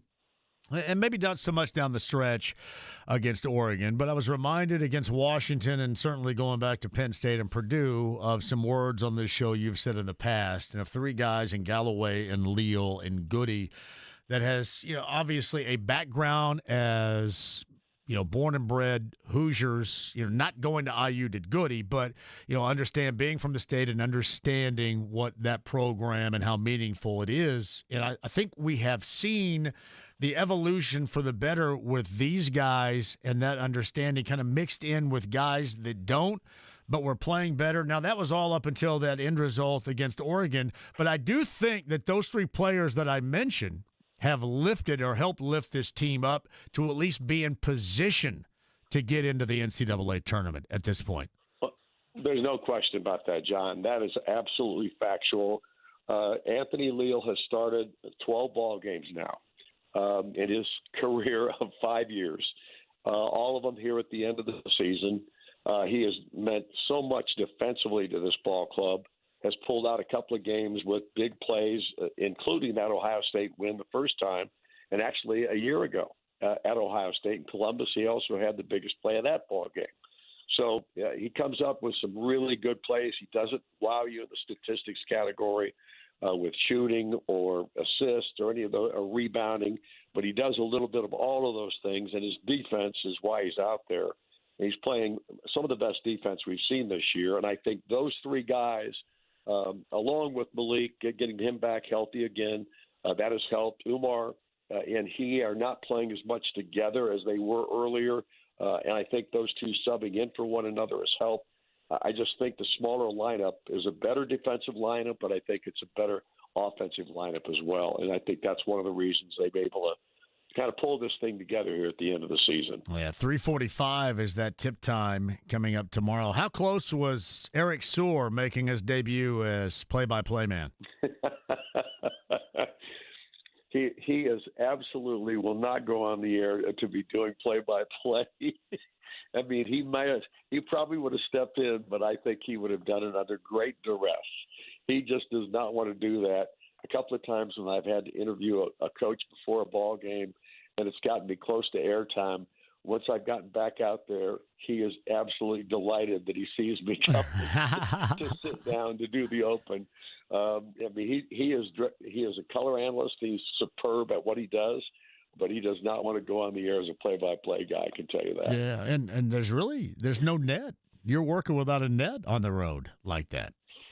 Yep, no question. Yeah. So, hey, go get some rest. I'm glad that you are feeling better, and the turnaround happens tomorrow, and we'll be listening. So what time do you guys hit the air? Is it 2:45 then or 2:30 when you get on the pre? It's 2:45. I don't know why this game is at 3:45 or listed as a 3:45 tip. But it is, and therefore we're going on the air 2:45 tomorrow. That's the first time I think in my memory under Learfield that we've ever started a ball game at a time like this, because usually we start at 15 minutes before. We go on the air at 2:30. But tomorrow we're going on at 2:45, and I like it. Somebody must be getting paid an assload of money to be on at 3:45. Seriously, that's the only reason why those things happen. Yes. It's not radio. No, it's not. That, right? Hey, I do have a downer for you. I will have to go to our table tonight for a little bit and drink your bourbon. So sorry about that. Do it, man. Do it. Yeah. So, hey, way to get through it the other night, and have a great call coming up tomorrow. We shall be listening, and we'll talk this thing up. I guess we'll have to figure out exactly when everybody's playing and such, but we'll do it again next week, buddy. Appreciate it, man. Thanks. It's Don Fisher, voice of the Hoosiers on the Indy Moore Automotive Group hotline. I'm going to have a little bit of time for you. Rafael Davis is going to join us coming up here in about 15 minutes, but I wanted to let him go ahead and get that rest, not use that voice. Because I know I was listening on Tuesday night, and that was a struggle for him. Absolutely. And there's no net. I was kind of thinking about it in my head. Like, Herrick is a part of the broadcast, but Herrick's here, right? So Herrick couldn't do it because of the television. I guess he could do it from a television screen, but it would be delayed compared to what Eric would be seeing. Unless he had someone do like an Instagram or Facebook Live. That would be incredibly awkward right there. So, yeah, it was going to be Don or nothing on that particular night. But he is through it, clear on the other side, and feeling good. All right, let's do some calls at 239-1070. We've got, the better part of 10 minutes before we get to Rafael Davis of the Big Ten Network. Boilermakers, Illinois, coming up later on tonight. And if you guys want to hit on the Pacers from last night, we can. Colts getting into free agency.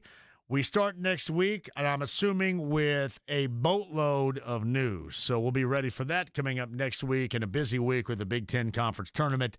The Big Ten women have been playing the afternoon session. IU and their tournament run is over. The 1 seed USC and Juju Watkins gets it done against IU. So they are now done, waiting for Selection Sunday.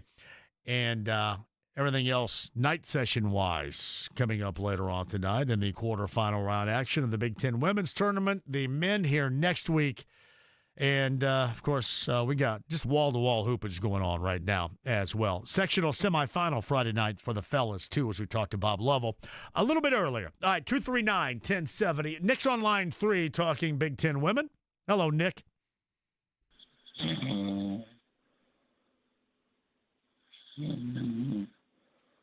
My man's sleeping right there. He is passed out. Keep that up there. Now, I do want to ask you this. Is this a product of me or a product of how long he was on hold? He was on hold for a good little bit. Like, how long was he on hold? Because it says here he's been on for an hour and 15 minutes.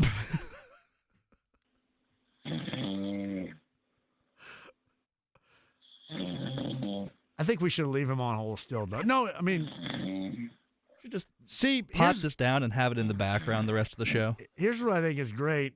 We need to run a promo with this because this is kind of what people would suggest my shows like daily.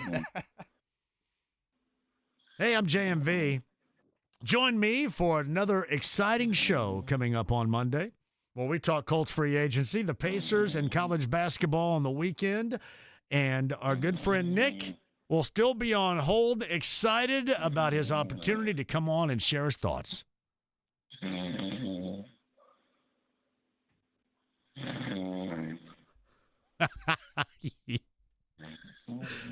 Put Nick on hold. We'll see if he wakes up before the end of the show. I thought yesterday Paul and his nonsensical phone call was the best, but that may have topped even Paul yesterday. I didn't think yesterday Paul was going to get topped. I think Nick on hold, sleeping and snoring, may be better than that. Mike's up next at 239-1070. Hello, Mike. Are you awake? Oh, yeah. I've been on hold longer than, what's the name? Hour and 23 minutes. So I'm good out here. Thank you. Hey, Mike, can I ask you a question before you get into why you called? Yes, sir. Is it a kind of a crank move for me? I just actually opened up my Assist Pro to see people on hold. Is it a crank move for me to leave people on hold for that long? Because I did not know. Should I make you aware next time that we might not get to you until a certain period? No, and I just got a new phone out here in New Pal, so yeah, I've got the Assist Pro. I haven't wanted to touch it because I'm afraid to lose everything. So, I got you. I want to make sure I don't want to piss anybody off because sometimes we get into it when we have guests and I don't have time to get to anybody. And obviously, I put Nick to sleep with my commentary, so that's awesome. Out here in New Pal, first of all, I need some love out to Don Fisher based on what he does. I also need some I need some love from my wife right now. We both have COVID, and she's having respiratory issues. And I plan on calling the show tomorrow night on the takeover. But I want to go back to the start of your show. How's Donna doing? Has respiratory issues right now. She's struggling. First time with COVID, but I'm getting her through it. But the reason I called is because I want to go back to the opening of your show. You were talking about the Colts settling. It's kind of like going to a steakhouse and you order a prime rib or a ribeye, and they say, you know what, we don't have that, but we can give you chopped steak. No, the Colts don't need to settle for chopped steak. They need to go after ribeye or filet and make that crap happen. They need to step up to the plate and make something happen with a tight end or the offensive line or something. Not settle for second best is what you're saying here. Exactly. Yeah. You don't settle for chopped steak. You want the ribeye or the filet. You have to go for it and make something happen because this fan base isn't going to deal with it much longer. Let me tell you this, too, Mike. By the way, you brought up chop steak. Ponderosa had an outstanding chop steak back in the way. We miss Ponderosa like crazy, don't we? Back in the day, yeah, we do. But anyway, I appreciate you taking my call. Hey, you tell Donna, give Donna my best. You call tomorrow night, and again, we always try to soothe and make people happy with music, and we'll do that. And we're thinking about you, my good friend. All right, thank you. I appreciate it. Yeah, it's Mike and Donna and New Pal right there. They are not only tremendous listeners to this show and followers of this show, but they do the JMV Takeover every single Saturday night. And, it's funny. I talk about this all the time in terms of music, and people say, well, it's radio and everybody can get what they want whenever they want it, but it just hits you different. And it doesn't necessarily have to be something that is ultra personal, as Mike just explained, but it hits you different to hear yourself on the radio talking up or requesting, in this case, your favorite song. So it is not the same as it is today. It is not the same as dialing up Spotify or whatever music service at your convenience you use. It is different. And that's how meaningful radio has always been, but it just has not been that way through the eyes of many, and that's why I bring it to you.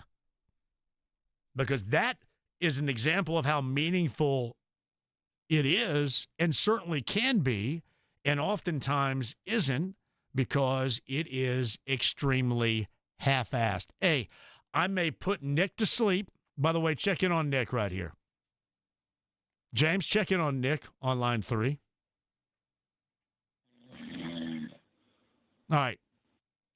I may put people like Nick asleep, but I'm never going to half-ass it, regardless, even if I put Nick to sleep. But now that's real radio, and the other part about it is we make this such a personal experience, because not only do we do this on the air, and I'm talking to, in large part, a bunch of people I don't know, there also are a bunch of people I do know. And that's what makes local radio especially so, to me, so compelling, so special, is because I get to know you on that personal level. So, Mike and Donna, we are thinking about you right now. Speaking of which, here's our guy at 239-1070.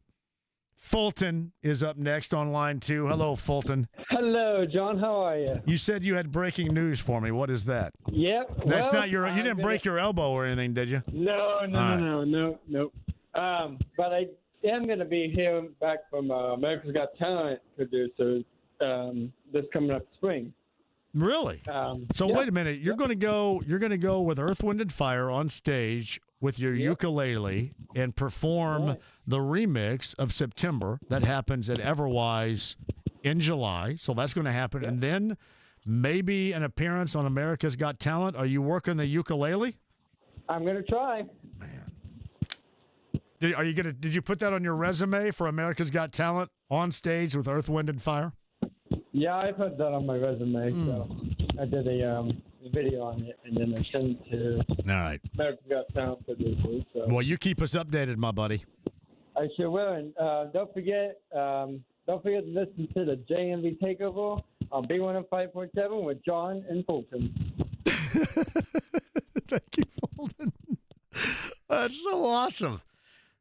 That's what it's all about right there, everybody. Thank you, Fulton. Check in on Nick. Latest update on Nick.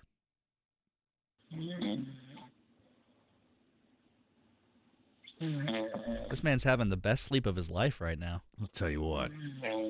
That is a deep sleep right there. What do they call it? REM? Yep, REM. He is in REM mode. He's losing his religion in REM mode right now. All right, put Nick back on hold. We'll see how long Nick can stay asleep, and we'll see how many others I can put asleep with this particular show as we move forward. Rafael Davis and the Big Ten Network on the other side. I realize that that's not something I should be proud of, but damn straight I am. The stream, the app, HD Radio, the AAA Membership Lounge via YouTube Live at 93.5 and 107.5 The Fan.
5. The Fan.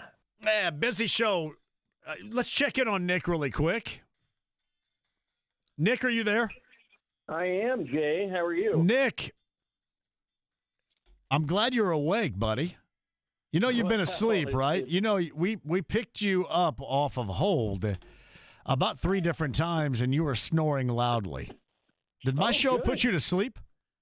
Well, not always. Well, I got Rafael Davis on hold here, and my apologies for leaving you on hold for so long. Quickly, what do you got?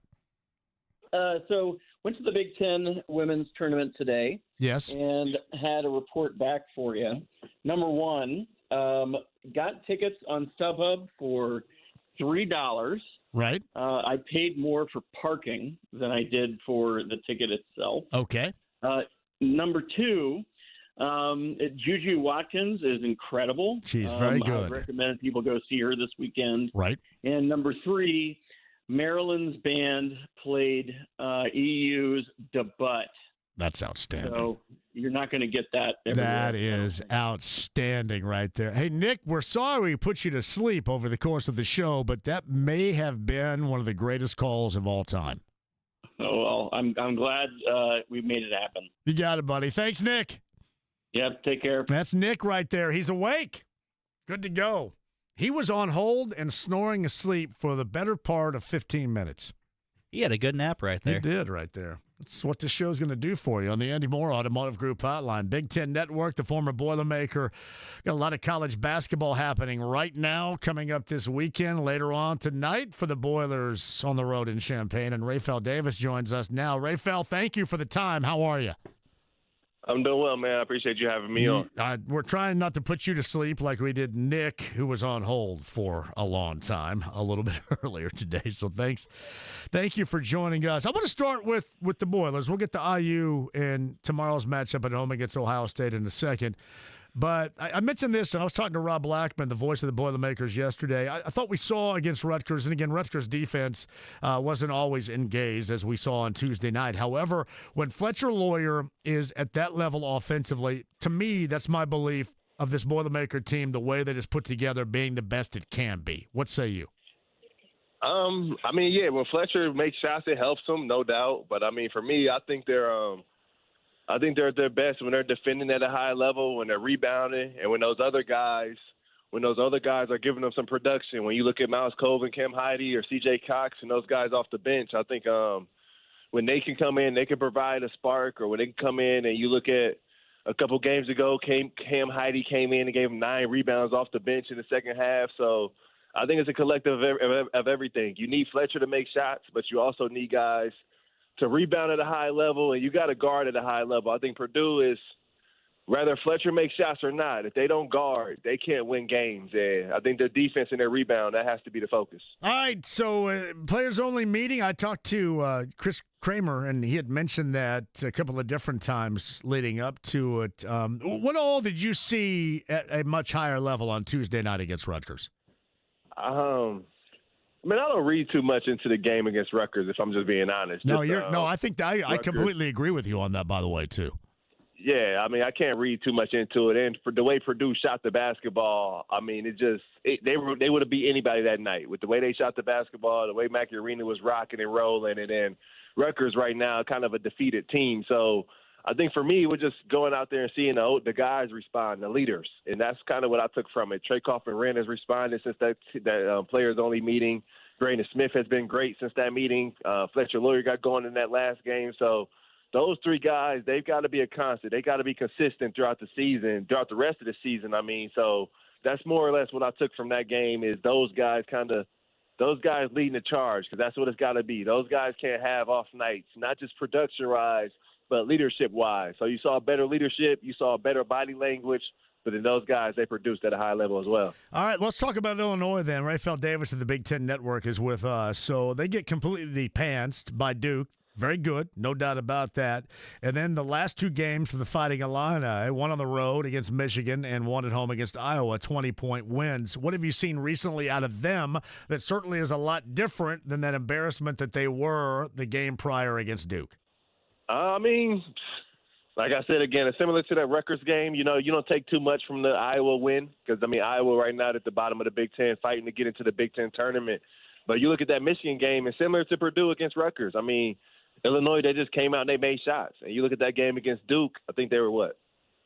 They only made 2 threes. They really struggled to shoot the ball from the three-point line. And against Michigan, they made them. And that's kind of been their season. When Illinois, when they make shots, when shots are going in from deep, they can beat anyone in the country. But when you saw what happened in Madison Square Garden when they don't make them. So it's a thing where when it's going good for them, it's going great. But when it's not, it's not. And that's a tough way to live. But they've survived this far this season. So I'm looking forward to seeing what happens tonight. I do think their ball screen coverage will have to be much better tonight. Because, you look at how Illinois guards it. They've tried to do a little bit of hedging, do a little bit of different things the last couple games, but their bread and butter is that drop coverage, and Purdue has destroyed drop coverage all season long. So I think that's going to end up being the game tonight. But I think with their last game against Michigan, those guys, they just made shots. And when you make shots, it kind of fixes some problems. Before we transition into IU Ohio State tomorrow, by the way, Purdue, Illinois tonight at 8 o'clock. The game is on Fox. Former Boilermaker, Big Ten Network analyst Raphael Davis on the Andy Moore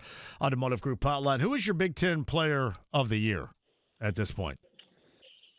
That's tough. I would, if I had to choose a guy, I'd go Trey Kaufman-Renn. I think Trey Kaufman-Renn has been phenomenal this season. I think the way he stepped into that role of Zach Edey, I think he's done it seamlessly. I think he's averaging 20 points a game on 60% from the field. He has the highest usage rate within the Big Ten. So I think Trey Kaufman will be my guy. You look at when Purdue, when they need a basket, when they need something to go for them, they get the ball to Trey Kaufman-Renn. And at anytime this season where he's been off the floor, rather be foul trouble or rather be for rest, they struggle with him off the floor. And Coach Painter has even mentioned it. They could be a good team without Trey Kaufman-Renn, but they aren't as dynamic of a team as with him on the floor. So I think I would go TKR. So, Raphael Davis with us. Ohio State and Indiana coming up tomorrow at 3:45 down in Bloomington. We had conversations about Mike Woodson and IU's angle, the fan base's angle on him. Obviously, we know his destination. He's going to close out the season and step away coming up at the end. How do you think that IU has handled it so far? And then not just the way that administratively they've handled it in making a transition to finding a new coach, but also the way the team most recently has handled that and then trying to bounce their way into the NCAA tournament. I think the players and the coaching staff, they've handled it tremendously. Your whole fan base gives up on you. Everyone's against you. Everyone wants your coach fired, and they've come out and they've won games. They've won 4 of their last 6 with wins over Michigan State. You got a win over Purdue, and they're playing really, really good basketball right now. So hats off to those guys. I am really impressed and pleased with how the players responded, because you just never know in a situation like that what could happen in that locker room. And those dudes banded together, and it was a them versus the world type of mentality, and that's the mentality you got to have. And I give a lot of credit to Coach Woodson for switching things up, for playing different guys to finish out this season. Because, Anthony Leal, Luke Goody, and Trey Galloway they've been phenomenal. They care. They just care so much. And I think as far as the administration and whoever's making that decision, the athletic department and whatnot, whereas though you bring a new coach in, it has to be a coach that's going to value guys like those 3. Guys that you look at Trey Galloway and Anthony Leal and Luke Goody, they should have been getting these minutes all season long. Especially look at Anthony Leal, has barely played in his career, but he saved this season for the Hoosiers just with his care, his fight, and his determination. You think about it, Anthony Leal growing up in Bloomington, he's probably lived his entire life waiting to be in that Purdue Indiana game in Assembly Hall and have a real impact on winning. And that's how he goes about his business. And then Luke Goody, a guy out of Indiana, should have been the Hoosier right away, and he's lived his whole life wanting to put on that jersey. And Trey Galloway the same. So I look at Trey Galloway as a guy that coming into this year as a senior was over-recruited, and the transfer portal kind of hurt him a little bit. And he's just worked his way to now he's really the guy handling that basketball. And Miles Rice has really bought in to be the defensive, play hard kind of guy, go get out of transition. And I think, like we talked last time, Malik Reneau means something to this team. He is when healthy, one of the better big men in the country. So these guys, they've got it going right now. But I tip my hat to Coach Woodson and the players for really banding together and keeping this thing going. Is there a type of coach? I don't know if there's going to be a name from you, but a type of coach you think is necessary coming up once the season is complete? I think it's got to be a coach that values the recruitment of the state, guys that will go out there and lock in guys that you need in Indiana. But then also you got to get a coach that not only understands the expectations of Indiana basketball, but embraces it. Like you just got to understand that Tom Crean won 2 Big Ten championships, conference championships while I was in school in my 4 years, and he was fired after I graduated. So I think you just got to understand that winning the conference isn't good enough at Indiana. It's a program where you're expected to get to a Final Four year in and year out and bring in top guys and do all of this. So you got to get a coach that's willing to accept those expectations because everyone isn't. So Rafael Davis of the Big Ten Network, he's on the Andy Moore Automotive Group hotline. I completely agree. You singled out in this case Goody, Galloway, and Leal.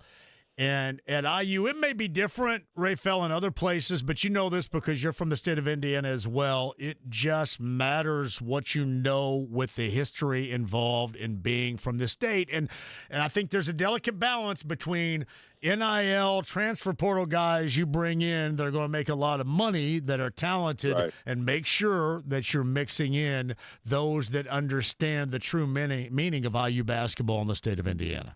Oh, yeah, no doubt. And Indiana fans, they may not like to hear this, but you can't treat the Indiana job like you treat a Kansas or like you treat a North Carolina or a Duke, because it's just not the same. I mean, you think about when Indiana's been at their best, when they've had their best teams, they've had the guys that were really good nationally, but they've had guys where in that locker room it meant something to wear that jersey. You think of when I was playing, I mean, I look at Jordan Halls. He was a senior on that really good Indiana team that lost to Syracuse in the tournament. And then from there was Yogi. Then James Blackman gets injured later on in his career. So, I mean, if you go back to 2002, Jeffries and those guys. So I think it really, at Indiana, you need a couple of those guys on your roster and your lineup that just wanted to wear that jersey since they were little kids, that their grandparents or their uncles and their aunts, they were a part of that rivalry when they were on campus. So I think it means something to them. And then with the brand of Indiana, with the NIL and the portal, then you go get a few of those guys out there, those 5 stars or those nationally ranked kids to mix in and sprinkle in. But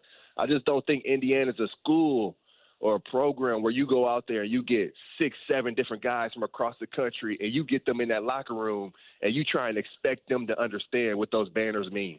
To understand what those banners mean, you have to understand how important Bobby Knight is to the state.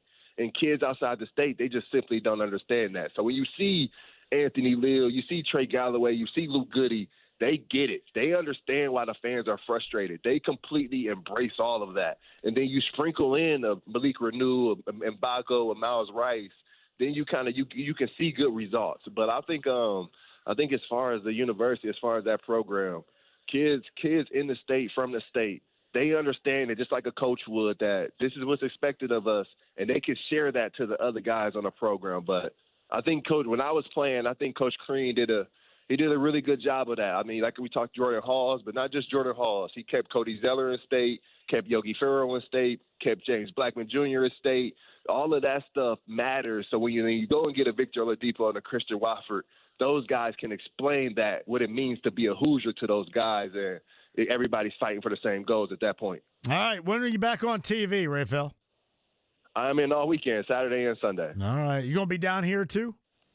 Yeah, I'll be at the Big Ten tournament Wednesday through Saturday. All right. Well, we, I believe on Thursday, I'm right across the street at Pivot in the Hyatt House. That's that balcony overlooking. So if you get a minute outside your broadcast window to come by and join us live, man, it'd be great.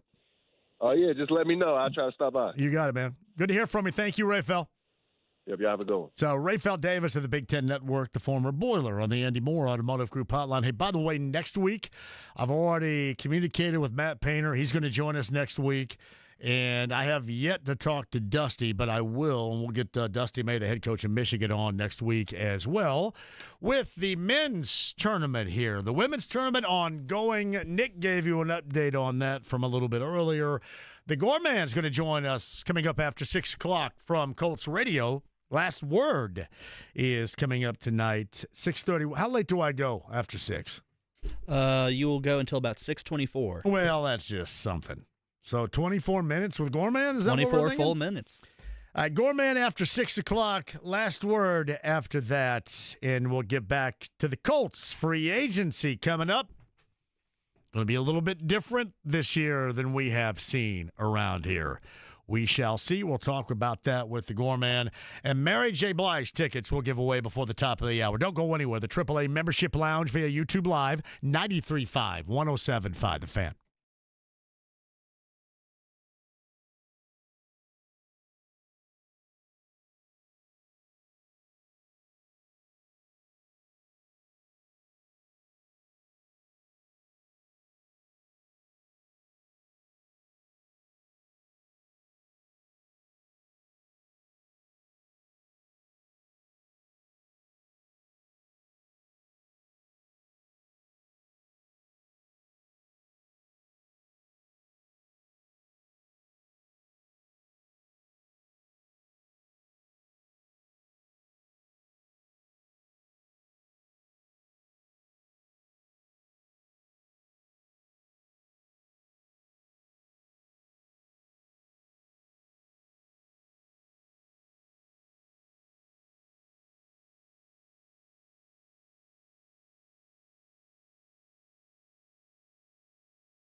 a special message for all the kids watching at home.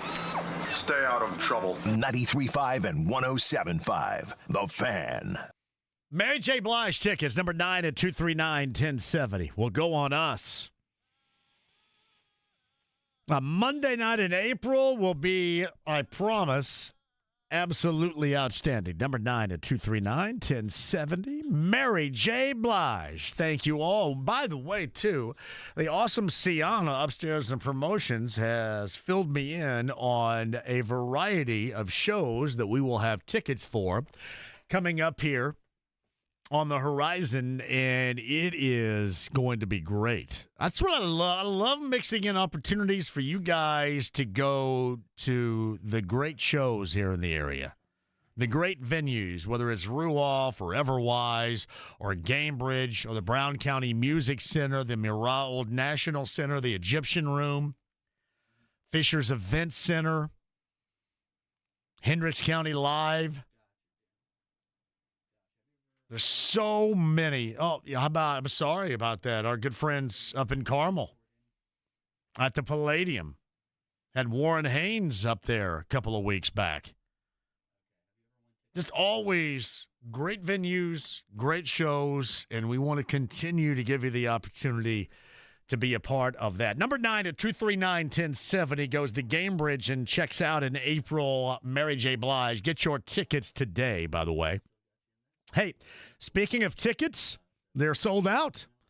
Again, sectional games. This is according to AD Jim's Inkeep. Jim had mentioned they are sold out at Carmel tonight. So shuttle service, according to Jim, provided from the football stadium to the gymnasium. And you can see the games for free at ihsaatv.org. So a sellout for the sectional semifinals tonight up in Carmel. And there's so much going on. I also want to remember the fact we talked to Catherine Legg earlier this week. In Phoenix, in NASCAR Cup Series event on Sunday. The first woman to race in NASCAR since Danica Patrick did that 7 years ago. She was awesome on the show. Was that on Wednesday, I believe, with Catherine Legg? That is the Shriners Children's 500. She will be the 17th woman ever. And again, the first in 7 years. So check out the number 78 you'll be looking for. The number 78 Live Fast Motorsports ride and Catherine Legg in Phoenix coming up on Sunday. That is absolutely awesome. Damon writes this, compelling radio going on right now, maybe too good to even podcast. Turn it on. Thank you, buddy. This is where Nick fell asleep and was on hold snoring. Now, I would share with you this. For those of you that have been around this show, I've been doing this for the better part of 25 years, either here or someplace else. And a lot of those years, this wasn't the first time. I can't remember if this was Unimark or Tony Donahue or both, but that has happened before. That has happened before, which is an endorsement to the greatness of this show right here and how calm everybody might be. That may have happened before. With you? With me, too. I can't remember the dude's name.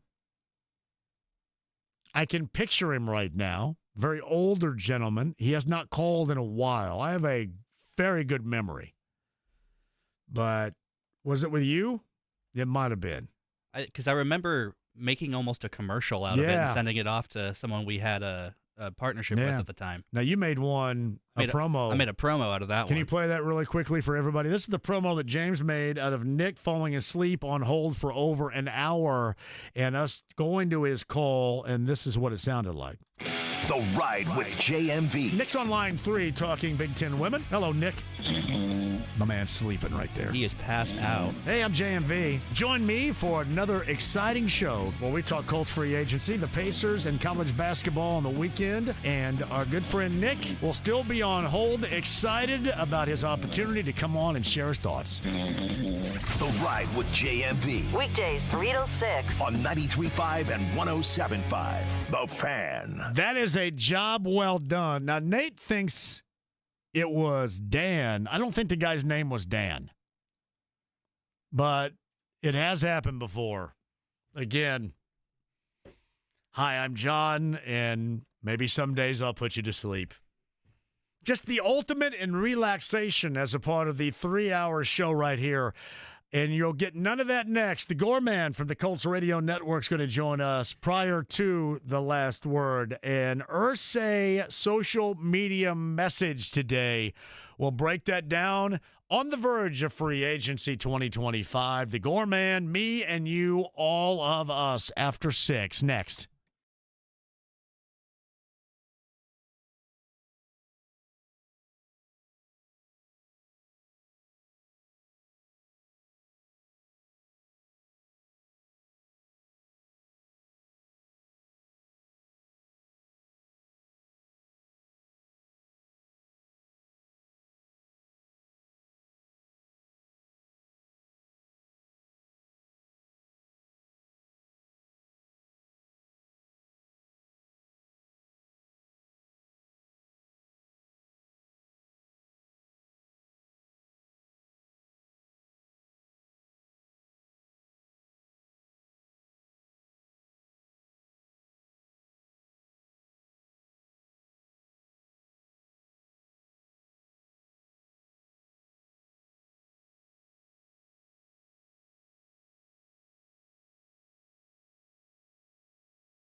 There's been a little problem in the cockpit. The cockpit?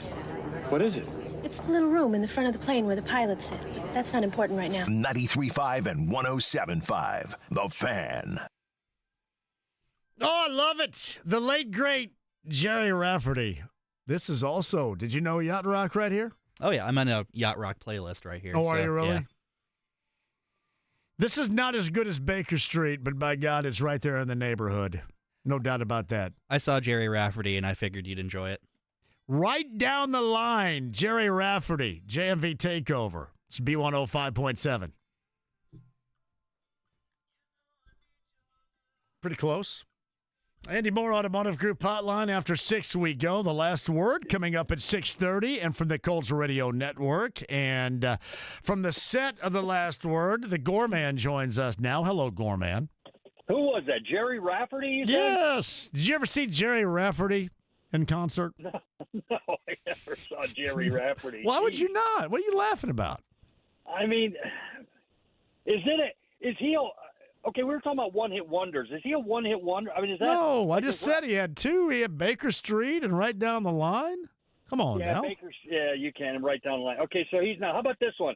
Is Gnarls Barkley... I know, sorry, a bit of a segue, but is Gnarls Barkley a one-hit wonder? Yeah, he had Crazy. He had Crazy. That's it, right? But nothing else, huh? Nothing else. Jimmy E. World, what was that? What's one? I forget what it's called, but it's only one. And I'm not putting Simple Minds in a one-hit wonder category, John. No. I'm not doing it. Simple Minds is not one-hit wonder. Jim Kerr deserves much better praise for Simple Minds in his catalog. Here's why you and I would have never got along, similar in age, but I'm glad we didn't know each other back in our early 20s, because you went to the altar of Chumbawamba and you were tub thumping, and I'm not in that bag, John. All Wait right? a minute. What do you mean going to the altar of Chumbawamba? I know what it is, but I'm more of an 80s new wave guy. Always have been. Okay. How about the Proclaimers? I'm I hate that. I hate that song. Okay. Some more music. That's one hit wonder, though. Let me interview you for a second. Okay.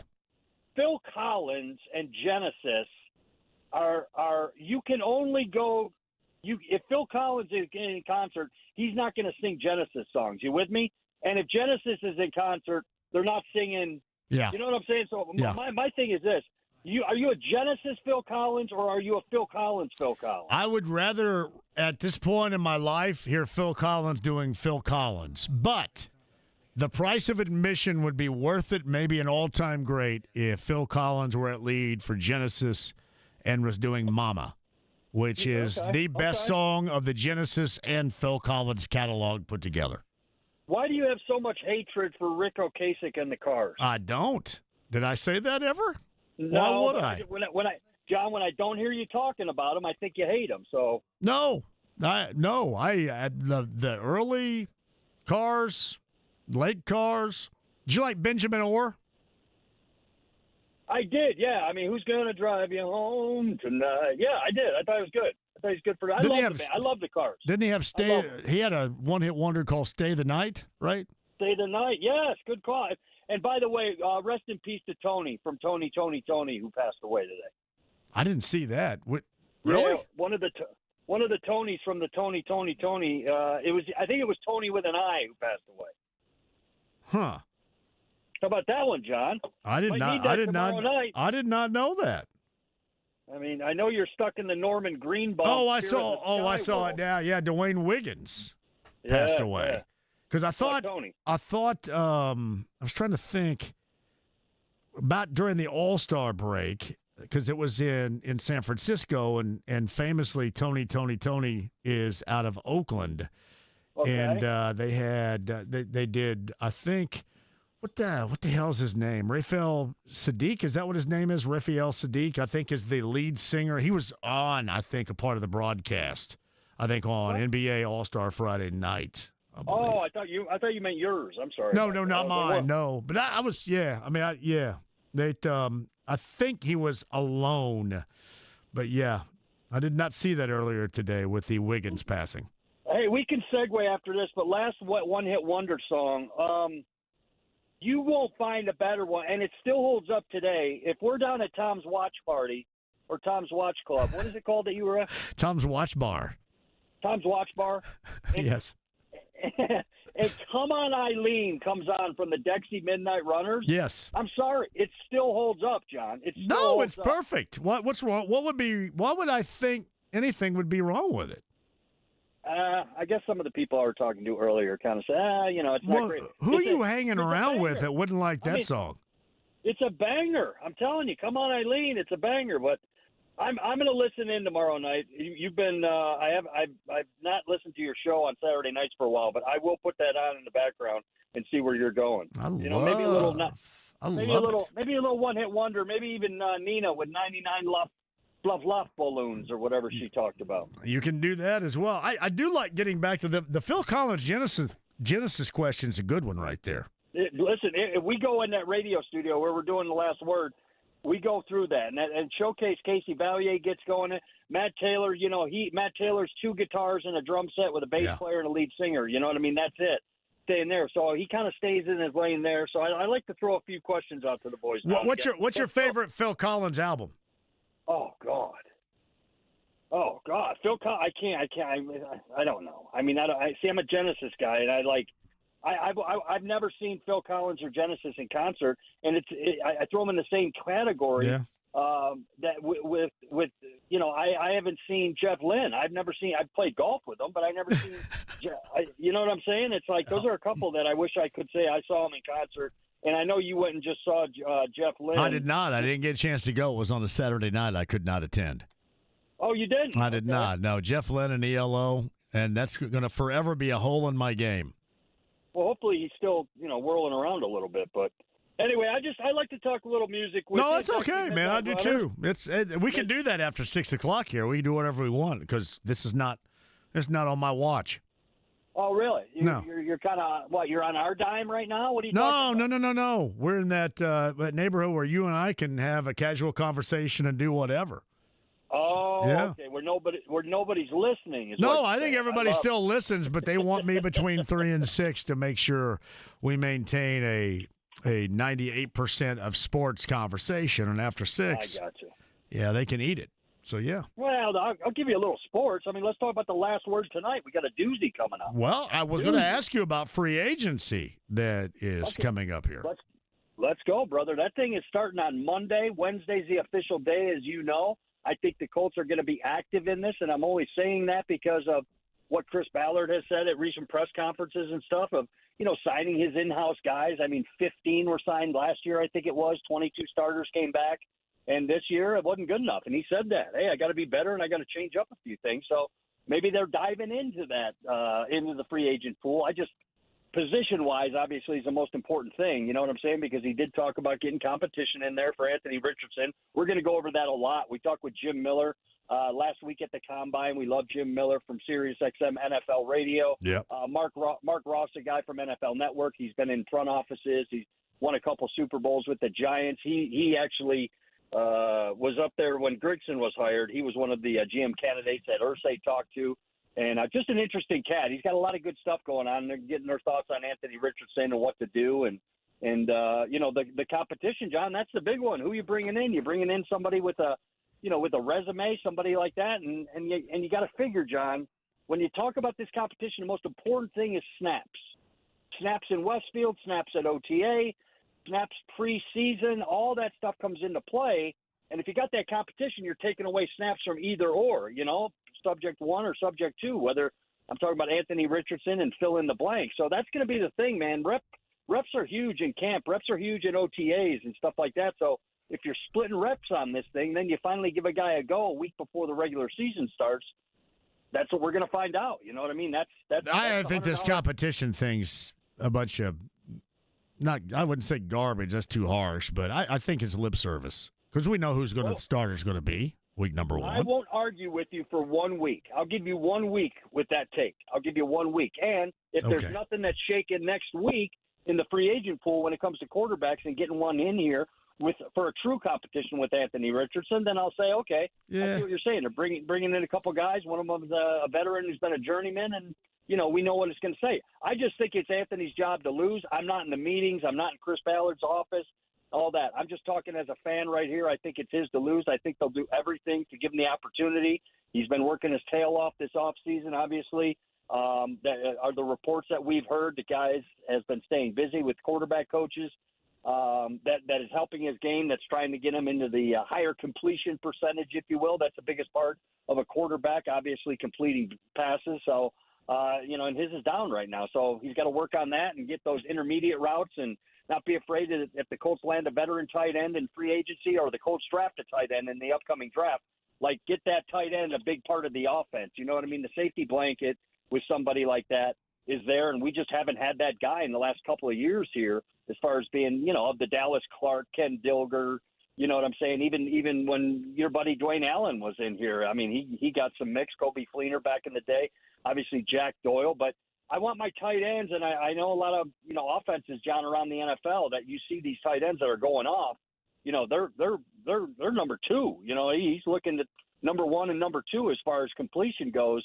My point is they go to the tight end. You know what I'm saying? An 80-catch guy a year is something that I like in an offense in the NFL from the tight end position. And, we're hopefully can get that next season, the next couple seasons after that, whether it's a free agent coming in or that young guy, John. But, if a guy gets 70 receptions out of the tight end position, last year they only had 39 as a whole room. I mean, the whole guys combined. So if you're going to give a guy that becomes a target in an offense and gets 65, 70 receptions, well, where are the what happens to Josh Downs on that? What happens to Michael Pittman Jr. on that? It's a good problem to have, but you feed those guys. Josh Downs has showed that the more you go to him, the more results you'll get. Michael Pittman, same thing. He's coming off an injured year. He'll come back 100% health-wise. He'll be a different player, in my opinion. So the tight end's one of the biggest behind quarterback, obviously, is there, and then offensive line after that. So it's going to be a busy week, and obviously coming up to the NFL draft the way it is, Chris Ballard, who knows? He likes to be a day 2 guy, a day 3 guy. Does he switch the route this year? Does he say, I'm going to be more of a day 1 guy, and then the top of day 2 guy and, move some stuff around. We've seen him trade on draft day before. We got the Forrest Buckner that way. Does he go that angle? I just know some moving and shaking is going to go on because he's just said the results and the blueprint that he put in for this past season, it didn't work. He's got to get better. So the Gorman right there with the last word coming up at the bottom of the hour from the Colts Radio Network. He's on the Andy Moore Automotive Group hotline. So I had Matt Miller on, who's the ESPN NFL draft guru. We were talking about the tight end and a couple out of the Big Ten, Warren of Penn State, Loveland of Michigan. I know you follow Michigan a great deal. He has those guys at tight end very close in proximity to level of play and when he would expect them to be drafted. I have a little bit more separation from Warren. What are you thinking? Yes. I mean, my answer is yes. Great. Those guys are. Thanks for the input. Those guys are. Well, no, I want to give you something that's accurate rather than just. I've looked at these two guys. How he fits in Shane Steichen's offense with Warren. And how Loveland fits into the offense, I think they're not the same guy. That's all I'm saying. They're not the same player. Whereas Warren is more in your face, a rumbling, stumbling, and he was their offense last year. And they direct snap the ball to him, and he would, he'd run out of a wildcat offense. They wanted the ball in his hands. I like that about him. And Loveland's a different guy.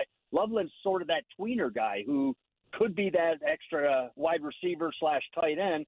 Whereas Warren, I think, is not going to be afraid to get it, face mask to face mask and become a huge part in the offensive running game, which I know, Mo Alley Cox has been a big part of that, for the Colts the last couple of years. That man right there, who I don't know if they'll re-sign him or not, who knows? The market could be there for him. But Mo Alley is up this year. But, John, if you're running a running football offense with one of the best running backs in the NFL and you throw an extra tackle on the left or right side, and that's what Mo Alley is basically, is an extra tackle, you're going to get results. We got to get that same thing. Jonathan Taylor running out of an offense where that tight end says, I'm a huge part of blocking on the running game. You know what I'm saying? That may not sound splashy to Colts fans, but it's important. If you're going to highlight the skill set of Jonathan Taylor, give him all the tools in front of him. And Mo Alley was a big part about that. I honestly think that if Mo Alley wasn't part of the offense last year or the year before that Jonathan Taylor doesn't run wild. Not so much 2 years ago, but last year definitely. He is the Gorman with us from the Colts Radio Network with the last word at the bottom of the hour. Hey, John Boy, there are other tight ends out there. Just keep that in mind. There's other guys out there. Yeah, and, that's where we're going to see the genius happen. Okay. Well, I'm just saying. I remember when Travis Kelce came out of Cincinnati, you weren't exactly banging the drum on him when he came out. He was, it is what he is guy. And I'm telling you, you can get good tight ends in this draft. You talked with Matt Miller. He told you it's a heavy draft for tight ends. You can get guys in the second. You can get guys in the third. But you get them in the first too. Well, you can. You can, but John, you always say that. Well, everybody always says that. So I get you, but here's my thing: if you got 32 picks in the first round, how many of those 32 are first rounders? It's going to change each draft. It might stop at 22. I've heard as low as 10 this year. But there are 10 legitimate first rounders that are going to go. After that, in some other drafts, these are day 2 guys, day 3 guys. It happens, man. When the skills come out each year in college football, it changes. Just a couple of years ago, there was 26, 28 blue chip first round guys that are going to go, and they went. And then the other years, you go, whoa, what's this? Who's picking at 18? He was a third rounder on a lot of boards. It's going to be something like that. It's not a heavy, huge talent draft. You know what I mean? Like there has been in other, according to the guys that I talk to all over the combine that cover this draft. You know what I mean? It's not a bad draft whatsoever. It's deep in defensive tackle. It's deep in the tight end position. But as far as splashy and everything like that, we only got a couple quarterbacks up at the top there to start things off and keep people interested. So I'm going to be interested to find out where Shedeur Sanders goes, because on some boards he's still 2, he's still 3. And then other boards, he's at the end of the first round, 18, 28 I've seen. It's just different, man. I just don't know. That's where these GMs are going to make their money to find out. It's interesting, John. If a guy like Shedeur Sanders is available at 14, my goodness, you've seen the tape on him. You've heard what he is, playing for his dad the last couple of years at Colorado. I mean, you never know. I don't know what these guys are thinking, but I'm saying if quarterbacks are there at the position that it is, and you want to have a true competition, would they do that? You think they'll draft one? Like you think they'll draft one in general? Maybe later on? I do. Yeah, I do. If I'm betting, and I'm not, but because I don't know enough of it, I wish I did. I could give you all the dirt on it, but I think that this guy, there's a 3rd, 4th, 5th rounder that they're going to grab that has some skill sets that they like, that they could develop potentially. But I think the free agent coming in is going to be the bigger name, obviously, to push Anthony. And I just don't know who that player is right now. We're going to find out, man. Monday's right around the corner. It is Monday. And then they have to decide if the Gorman joins us on, some of their own at this point, too. It's going to be interesting, for example, Gorman, to see the right side of that offensive line and what that may look like when everything shakes out. Well, let's say Braden Smith is indeed back, and Chris Ballard gave some positive notes on that recently at the Combine last week.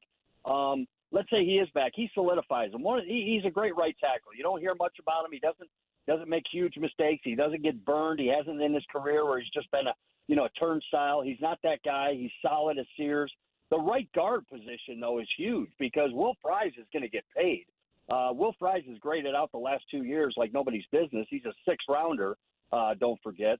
And that's going to be the one, John. That's a big money, dollars thing. If they can get Braden Smith locked in and ready to roll when Westfield comes around, then you got the right guard position you're going to have to address either by signing Will Fries or find him somewhere else. Is it Matt Gonsalves? And we haven't even brought up Ryan Kelly. Ryan Kelly's great for that locker room. Ryan Kelly's the longest signed Colt in that locker room, the veteran of it. He played top football. You saw what he did when he came back after injury. JT ran for almost 300 yards with 78 snapping the ball. And he still has some goods left. But, again, what kind of money does Chris Ballard want to play in this free agency? And what does he think of Tanner Bortolini? Last year's draft, is he ready to roll in? The kid from Wisconsin, is he ready to roll in and take some snaps? We saw a couple games of that last year. Danny Pinner also came in and played some.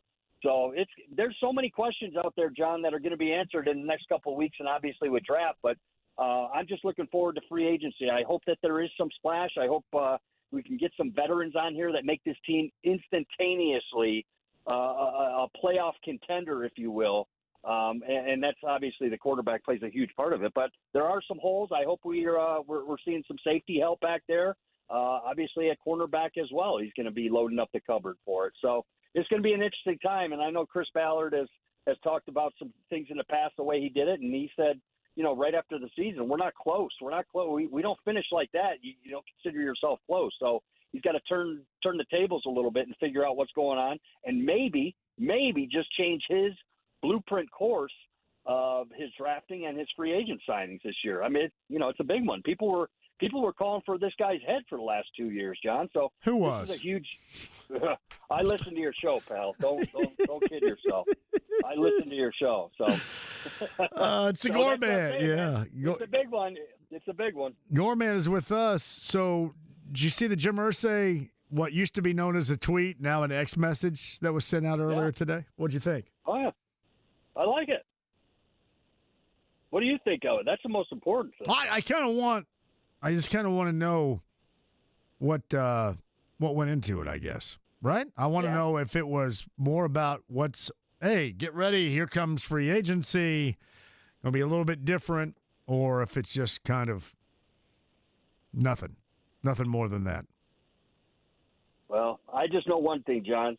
I have been teed off by James Irsay more than once, and that is one man that I don't want to piss off.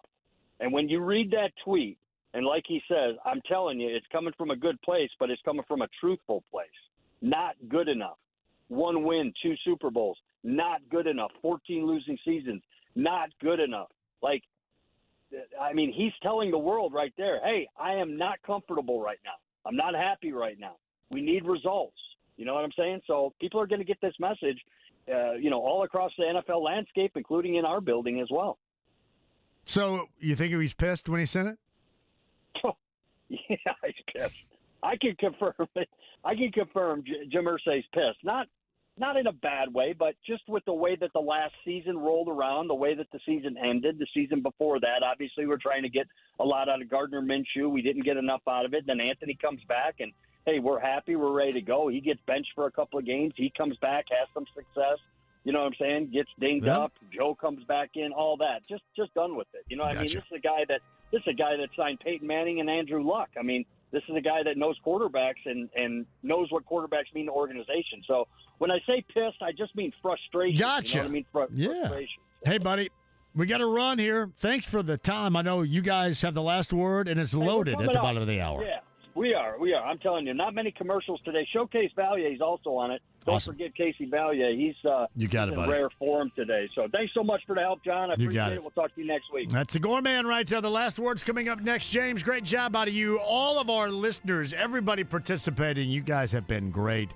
Make sure you're a part of the JMV Takeover tomorrow night on B105.7.